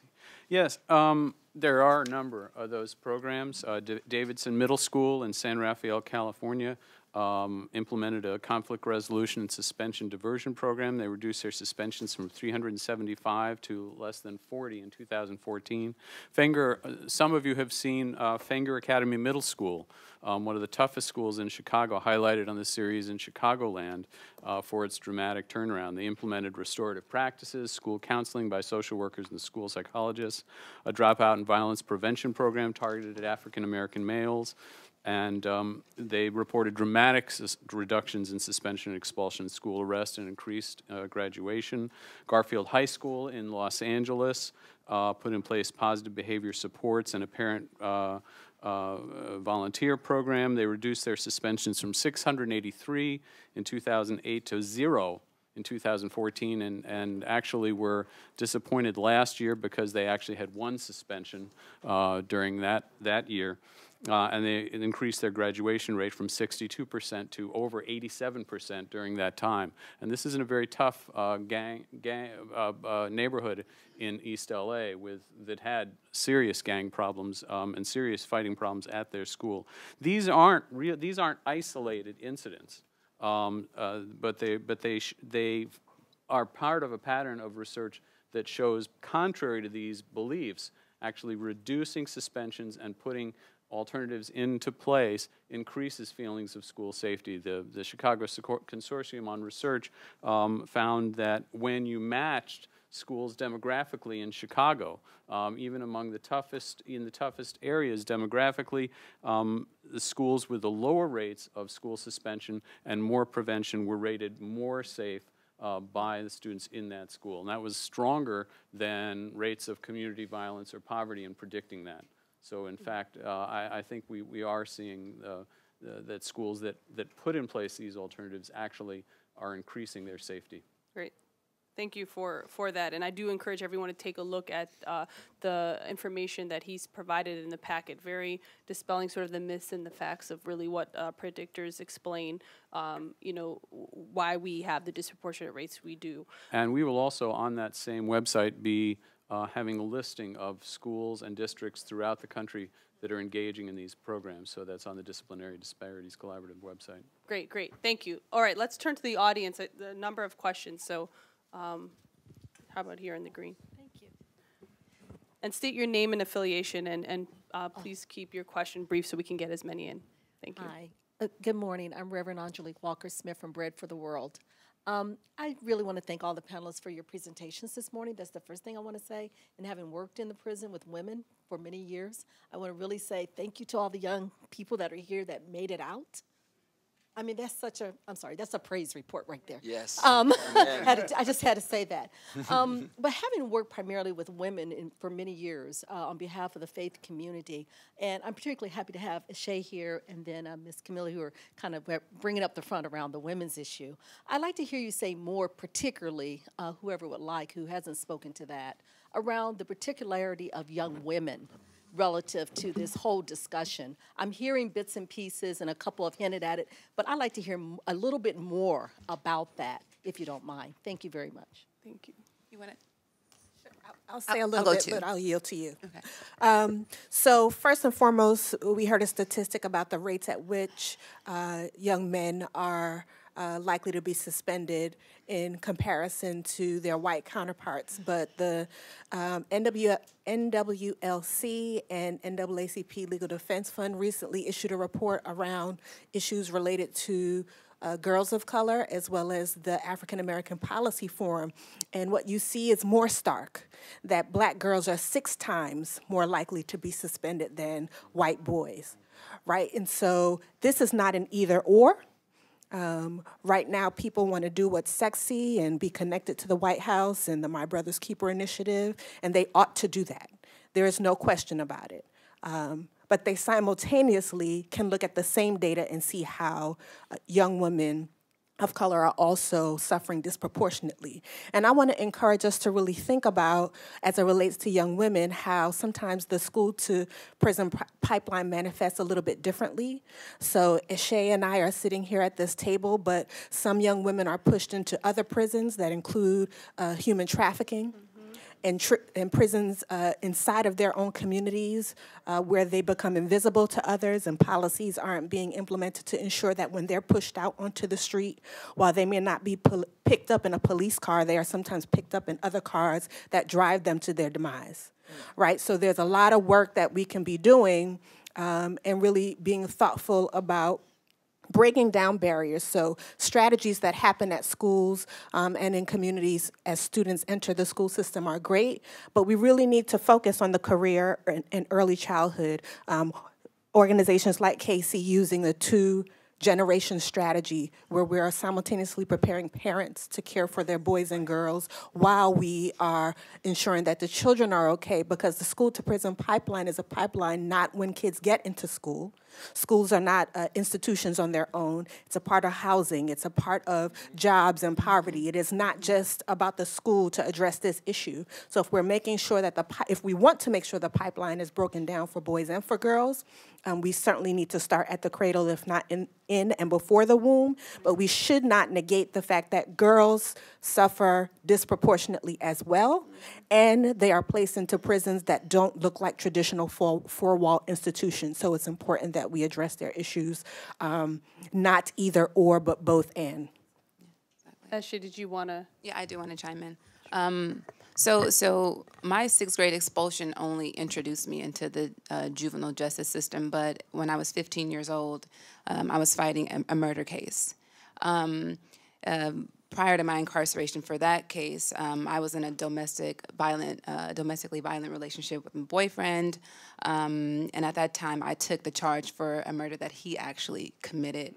I was about 14 years old. I was homeless, and he housed me. And so I felt like something was due to him, and at that time, I protected him. And, well, he's now incarcerated for it. And he's suffering the consequences for the crime. But the fact of the matter is, lots of women who are incarcerated for issues resolving around, relationships, domestic violence, and really protecting men. And if you look into studies, you have women going to support men in prison, but you don't have the same sort of support for women. And I think these issues are starting when they're not starting in schools, they're starting in the homes, but they're translating into our communities, into the schools, and they're affecting us on different levels. So, yeah. Excellent point. Administrator Listenby, and then we'll take more questions. I would like to give a shout out to Scott and what he said earlier about the work at the state level. Across our nation in the last decade, the numbers of young people who've gone into juvenile justice out-of-home placement has been reduced by 50%. So there's been a lot of progress. We were at 120,000 level. Now we're down below the 60,000 level. We also know that comprehensive statewide reform has begun. There are 4 states now that are doing it: Georgia, Kentucky, Hawaii, and South Dakota, and there are others coming online. They're looking first at status offenders, young people who are not committing crimes but are being pulled into the juvenile justice system, and young people charged with misdemeanor offenses. And the kinds of policies, comprehensive new laws are saying that you cannot place a child in placement, out-of-home placement in these states anymore, which means that the kinds of offenses that young girls were going into placement for are usually misdemeanor assault cases.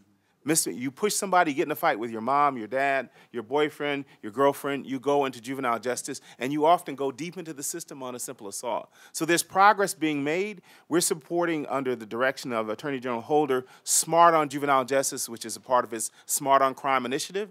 And we're supporting these 4 states, and we're looking to support more states as we go forward, with a special emphasis upon making sure that disparities, racial and ethnic disparities, are addressed in these states and other states that we're working in. So there is progress, but again, the states are leading the progress. We at the federal government are now beginning comprehensive reform and joining those states.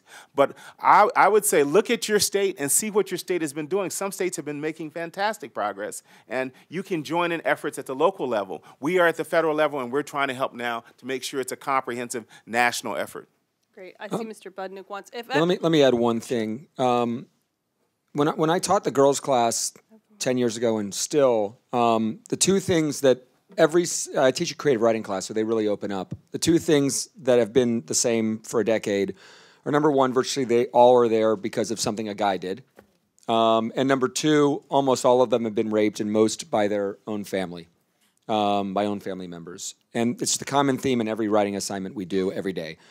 So they're very much victims, and we need to treat them that way.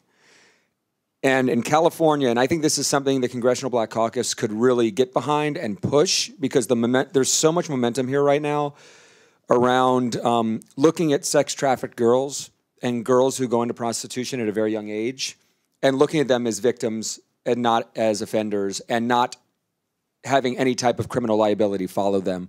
In Alameda County, in the Bay Area, and in Los Angeles with our district attorney, Jackie Lacey, there are new policies around looking at these girls as victims and not offenders. And they're not doing enough. Our DA's office, I thank Jackie Lacey for doing it, but they make these girls go through a year program before they will take the charge off their record. There shouldn't be a charge at all. It should not be criminalized at all. And I think if other states could follow Alameda County and LA County and how we're looking at these girls, I think the CBC could really push other states to follow this momentum and to push California to do even more. Great.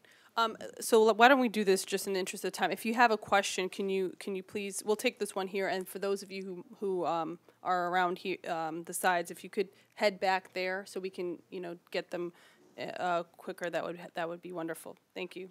Hi, my name is Christian Haynes. I'm an Education Policy Counsel for the Committee on Education and the Workforce with Mr. Scott. I had a question about school resource officers, primarily for Dr. Skiba and Administrator Listenby. We've seen some information that suggests that just their mere presence, regardless of training, and controlling for demographics, but the mere presence of police officers in schools is one of those things that's really driving the cradle to prison pipeline, because discipline is seen as something that's being handled by them, and then the one thing they have is the referral to the juvenile system or downtown. So have you done any research on that? Even with we know that the department's given us some good guidance on training for school resource officers, but just anything on the mere presence of them and how that's driving the school to prison pipeline. I have not seen research on mere presence, but certainly the way we approach school resource officers.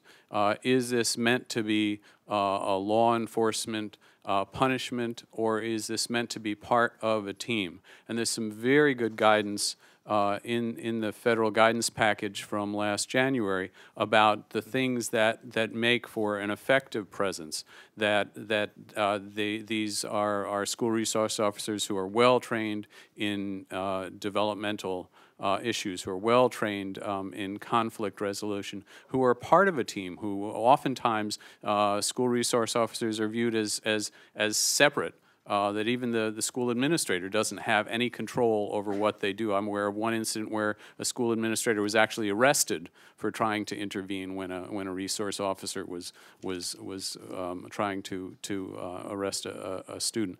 That there be memorandums of understanding between the school about the duties, that these duties are for safety only, that they have nothing to do with school discipline. In those, I think those things make a huge difference.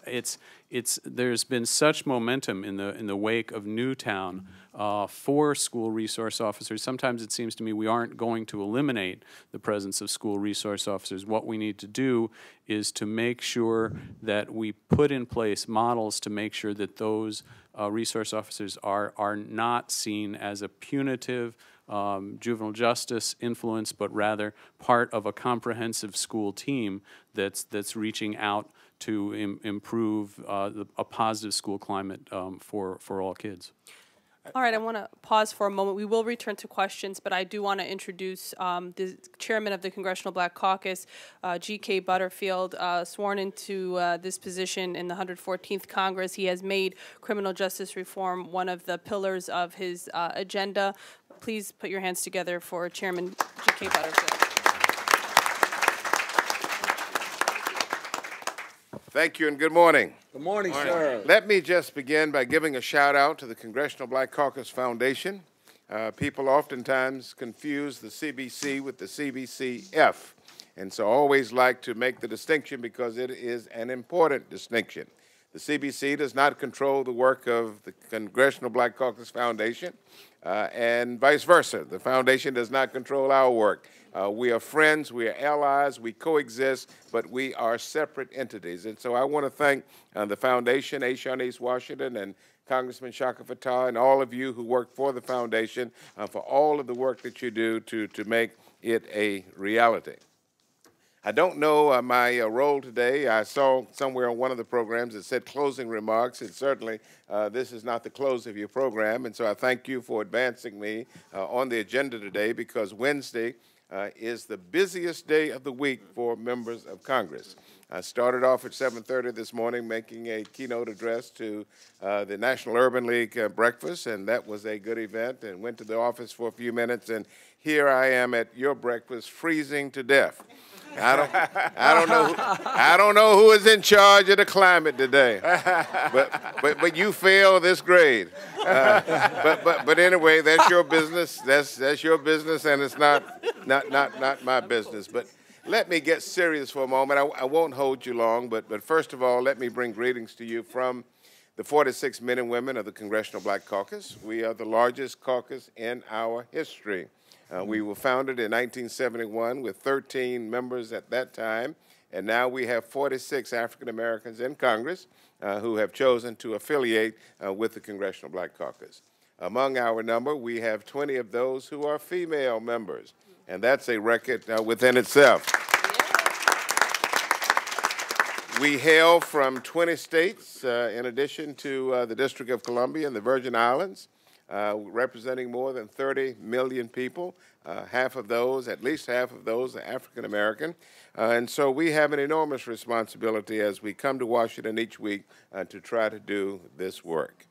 I also want to thank you for selecting this topic, reversing the school-to-prison pipeline for African Americans and other minorities. How appropriate. It's appropriate because criminal justice reform is a centerpiece of our work in the Congressional Black Caucus during the 114th Congress. Not going to say it's our only agenda, but it's one of our top priorities in this Congress. And I have particular interest in it, even though I am not on the Judiciary Committee. I have a particular interest in criminal justice reform because I spent 13 years as a lawyer in a courtroom in the South, in North Carolina, as a lawyer. I spent the next 15 years in the courtroom as a judge. And so a total of some 28 years I sat in a courtroom most every day of the week observing the work of the criminal justice system. And during the latter half of my career, I was in charge. I was the judge. When I'm in Congress, when we're in Congress, we are not in charge if you are a single member. But when you're in the courtroom and you're the judge, you are in charge of your courtroom. And so I left the bench after 15 long years, and I think I left with a stellar reputation from the plaintiffs' lawyers, defense bar, even defendants whom I sentenced over the years, who actually went to prison and served time and are now back in the community living law-abiding lives. It's the way you treat people. It's the way you treat people, and that determines the way it comes back to you.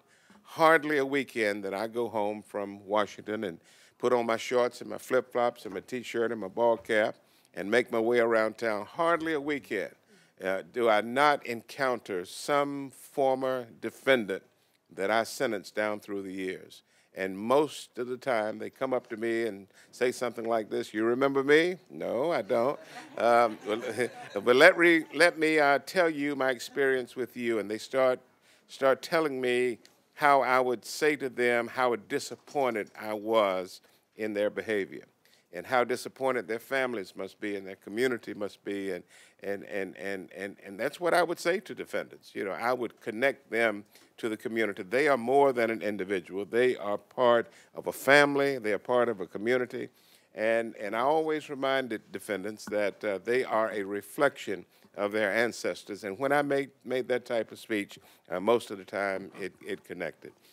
But let me try to crystallize and summarize all of this and put it in one little neat package, and then I'm going to have to go back up to my office. But the criminal justice system in America is broken. Let's start with that premise. The criminal justice system in America is broken, and it's in need of serious reform, serious repair. I sat in the cabinet room with the president about 3 weeks ago and the vice president and about 15 House and Senate members, and the only subject on the agenda that day was criminal justice reform, and everyone talked and, you know, laid out how they want to change mandatory minimums and all that kind of stuff, and I agreed with all of that.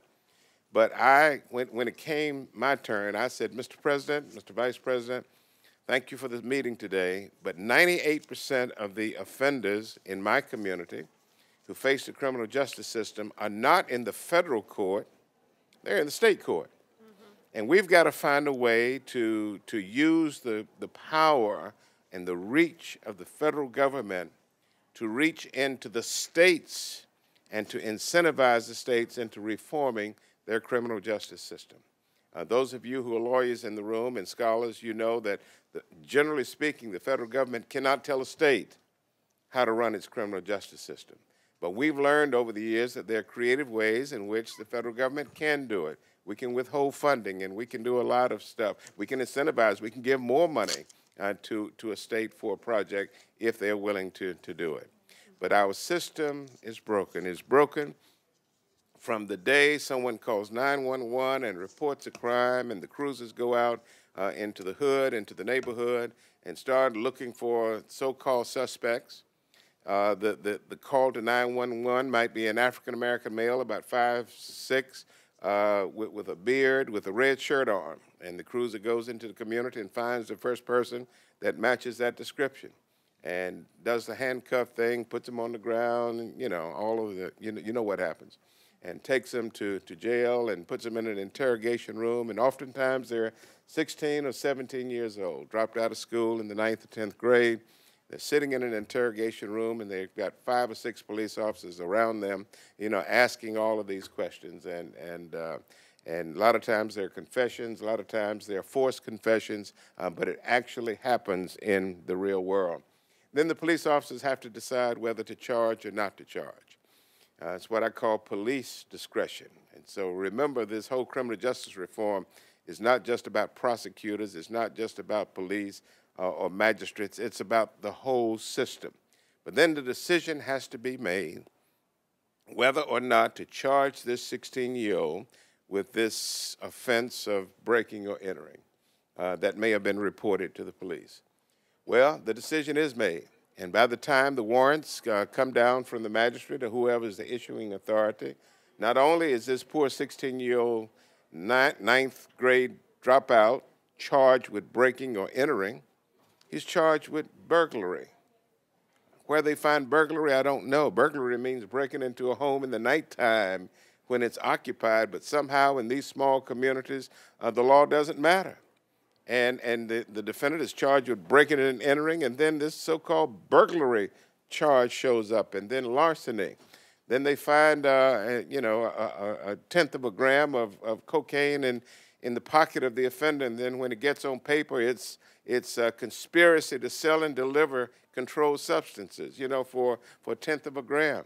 They find some rolling papers. They charge with that, and then the police officers get together and say, you know, there was another break-in this same community about 6 weeks ago, and this one happened at 6 o'clock in the evening, and the other one happened at 6:05 in the evening, so they've got to be related.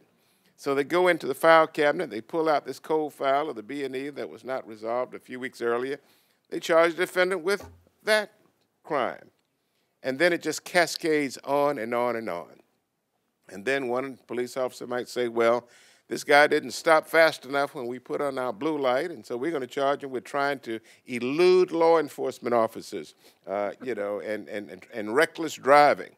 And so when all of the dust settles, this poor 16 or 17-year-old young man who probably came from difficult family circumstances, who dropped out of school in the 9th grade, when he looks at the warrants, it's a stack of charges, about 10 or 12 charges, with some very serious crimes. And those of you who know about burglary, you know that burglary used to be a capital offense. You could be put to death for burglary. Not today, but when I came along, you could. And so you've got this 16, 17-year-old thrown in jail with all of these charges, most of which he's never, ever heard of before, and he's sitting in jail. Then it's time to go to court for court-appointed counsel. Goes in court and gets a court-appointed lawyer, and most of whom are in my community are lawyers who can't get cases from anywhere else. They're on a court-appointed list. I know you may have public defenders in your community, but in my community, we have a court-appointed list. And the older lawyers, the ones who are, nearing retirement, and those that just want to work part-time and just get a little extra income, they're on a court-appointed list. They get appointed the case. They don't go see the defendant, or if they do, they go for 5 or 10 minutes and never again go back. They don't do any research, don't talk to any witnesses. The poor kid just stays in jail for a year under a very high bond. A year later, the DA calls it for trial, calls the defense lawyer in and says, look, if your kid, by this time he's 17 or 18, if he would plead guilty to breaking or entering and larceny, we'll dismiss the burglary, we'll dismiss the controlled substances, we'll dismiss, and give him credit for time served. He goes home this afternoon. So what's an 18-year-old going to do? He's been stuck in jail for a year, hasn't seen his family and his homies. He wants to go home. The lawyer takes the deal to the jail and says, look, buddy, here's what I got for you. You can go home today. I can have you home at 4 o'clock, but you've got to take a plea bargain. You got to plead to this and you got to plead to that, and the rest of the stuff is going to be dismissed. And the young man says, thank you, thank you, thank you. He takes the deal, goes before the judge. The judge says, is this, your plea? Is this absolutely what you want to do? And the defendant says, yes, sir, I do. Sign here. He signs a plea agreement. The judge gives him credit for time served. He goes to the jail. He gets his clothing, and he goes home. Well, where does he start? First of all, he's got to be reintegrated with the family. That's difficult because lots of times mamas and grandmamas, they have tension in the family, and they really don't have a place for him to go. And so he gets on the streets and starts doing stuff that he was doing previously and should not be doing at all. And the next thing you know, he's out looking for a job. The employer says, well, you're a fine young man. You look good. You talk good. We're going to do a criminal background check on you and as a precondition to your employment. They run the background check. It comes back that he had 12 charges, burglary and conspiracy to distribute controlled substances and all of that. The employer says, we're not going to hire you. And the poor young fellow is trying to explain to the employer, prospective employer, that I know that's what's on paper, but I didn't do that. I broke in an abandoned house and stole a 1985 television, and that's what I did. But he's unemployable. And that continues to repeat itself for a lifetime. And then it just repeats. And so once in a while, the defendant will get probation. I gave a lot of probation as a trial judge. But, judges, and the panelists may have spoken to this, judges sometimes we found that in Ferguson the other day, how the judicial system is being manipulated for financial gain. And lots of times, defendants who have no job, no money, no way of getting any money, given thousands of dollars in a bill of cost, $2,000 in restitution, $1,200 to reimburse your lawyer, $50 a month to be on probation. Just loads them up with all of these monetary obligations and tells them you've got to pay $300 a month while you're on probation. It doesn't get paid. 3 months later, defendant's probation is back in court, probation violation, judge is intolerant. You haven't paid the money, go to jail. Sheriff, take him away. And so that's the type of broken criminal justice system that we have, and it has to be changed. I want you to talk about, and I'm beginning to talk about, ways of expunging criminal records. It is the greatest impediment to African American and other minority boys and girls from getting jobs because they have a cluttered criminal record, but only a few of those items are convictions. Everything else represents a not guilty or a dismissal of the charges. And I want the states, after 5 years or 7 years or whatever, to completely expunge a record, particularly if they were under 21 years of age when the offenses were committed. We've got to expunge criminal records because it's creating a generation of unemployable African-American men and women, unemployable for a lifetime. And so those are the types of subjects that I encourage you to address. Thank you for coming, and thank you for your interest in this subject. We've got work to do, but working together, we're going to make it happen. Thank you very much. Thank you. Going to stay true to our promise, and we're going to give the young lady in the back the last question, and then I'd like to turn it over to each panelist. If you can give us a 30-second summary of what aspects of programs, policy, and practice should be our top priority. Yes. Good morning, everybody. My name is Candace Price, and I'm 29. I'm from ARC, and, you know, I don't mean to be greedy, but I want to make sure I'm full when I go back to California and have something to gossip about. So, to the panelists, I would like to know why, excuse me, what made you want to, you know, be the voices that we cannot be to make our community better as far as being African American and the minorities? And then I have a question for Ishay, and my question to you, Ishay, you ain't got to answer the first question, but I would like to know what made you change? What made you want to be different? Great. Thank you. Let's start with Ishay, and we'll work our way back this way. So while I was incarcerated in juvenile hall, I participated in a writing program called Inside Out Writers. A lot of my colleagues are really familiar with the program.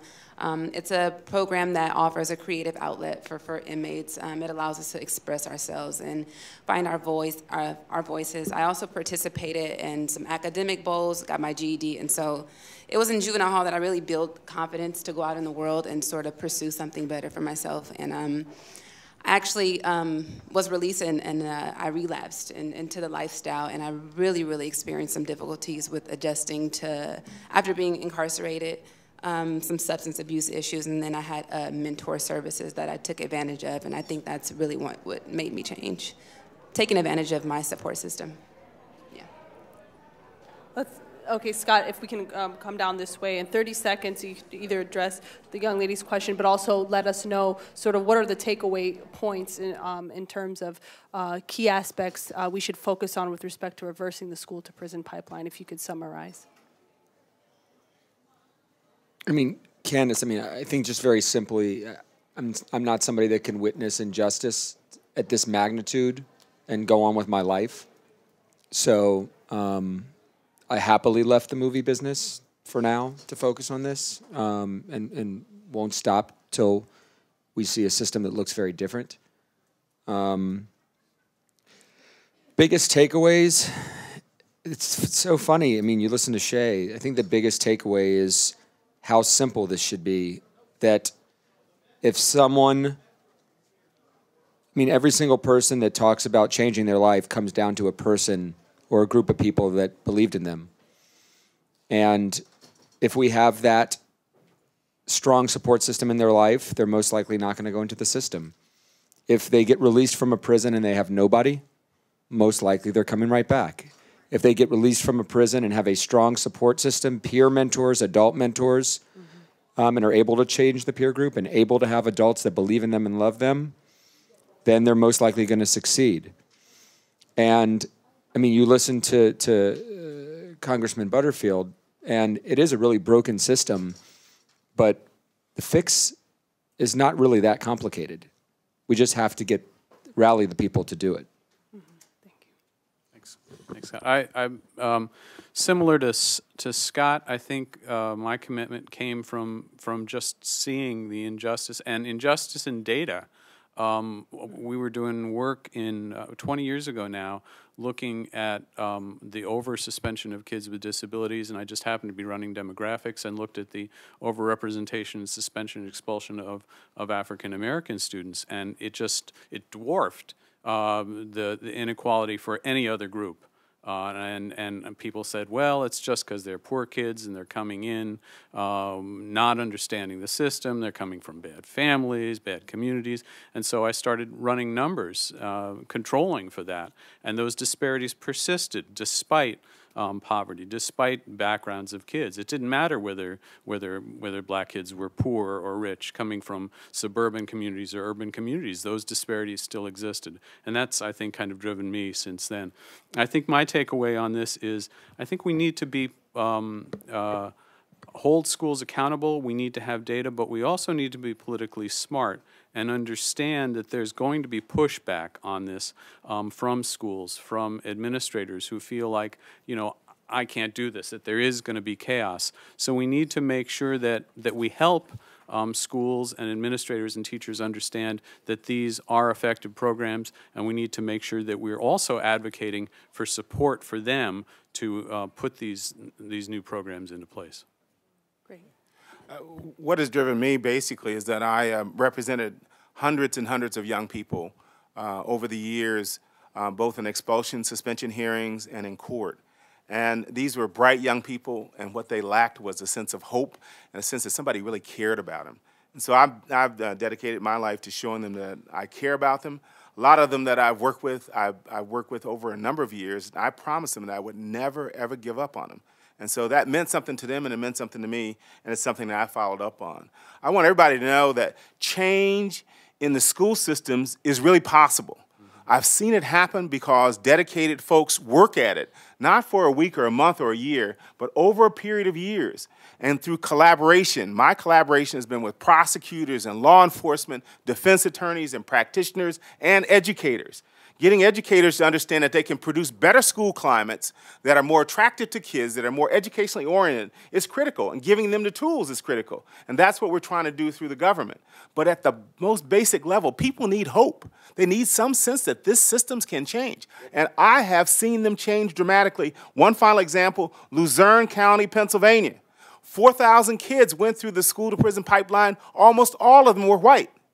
But because the federal government stepped in, the judges were taking bribes and everything to put kids away, that system was fundamentally changed, and it changed the entire state of Pennsylvania, and all 4,000 kids had their records expunged. So I know all these things are possible. We have expungement projects through the Department of Justice that we're working on with HUD, expunging records and housing projects, and we have other things, checklists that we're working on to help kids get jobs and other things. So we have a lot of things going, but we need people to have hope that they can be a part of the process of change. Everybody in here can do something. One small thing that can make a difference in the life of a child, and that's what I really want other people to understand across the country. Last words, Deputy Director Harris. Thank you. So, you know, I want to center us back onto my initial statements about young people coming to school ready and being born ready for our respect and our love. I do this work, again, on behalf of my own 3 daughters, but as an educator, for every child who came and sat in my office and said, Ms. Harris, I'm hungry. Ms. Harris, I don't want to go home.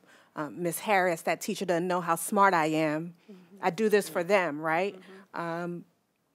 You know, we have young people who experience microaggressions every day, who isn't poor and black, doesn't have a disability, was not in foster care. There are young people who are in very affluent communities who experience microaggression and can easily be pushed into the school-to-prison pipeline because of a lack of cultural responsiveness, right? There's a theory of interest convergence, where if it's good for me, then I'm going to work on it on your behalf. And I challenge black and brown people who are also privileged, as well as everyone else, to consider that this is an issue that is about you as well. We will not break the school-to-prison pipeline once kids have been suspended in the 6th grade, or fighting with a boyfriend, or fighting about a boyfriend when they're 15, right? It will break down if we are not pushing kids into a structure that is built on institutional and structural racism. And I want to push a pin in that, and I want to be poignant about that, because anti-Black racism in particular is quite pervasive. And a lot of times we don't want to name the work that we have to do. It is not just a school issue, it is a systems issue.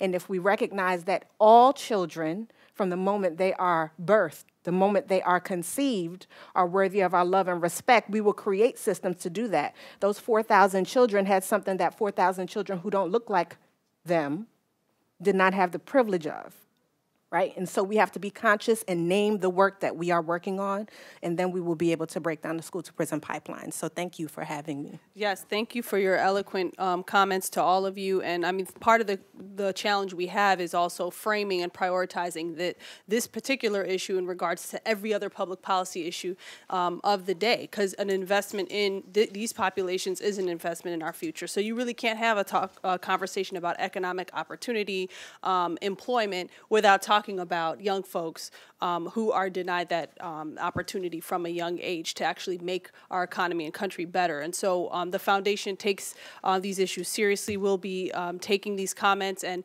issuing briefs and policy recommendations that will come out of these conversations. We want to thank, on behalf of our President and CEO, Shanice Washington, we want to thank the Congressman Barbara Lee for her steadfast leadership on this issue, the Annie Casey Foundation for their sponsorship. You will hear from us again. We will continue working hard on these issues, and I want us all to give a warm round of applause to our amazing distinguished panelists today. Thank you for the work you do. There are evaluations in your folder. Please take a moment to fill those out. Let us know what you think and what we need to address the next time around. Thank you all for joining us, and we'll see you next time. Thank you.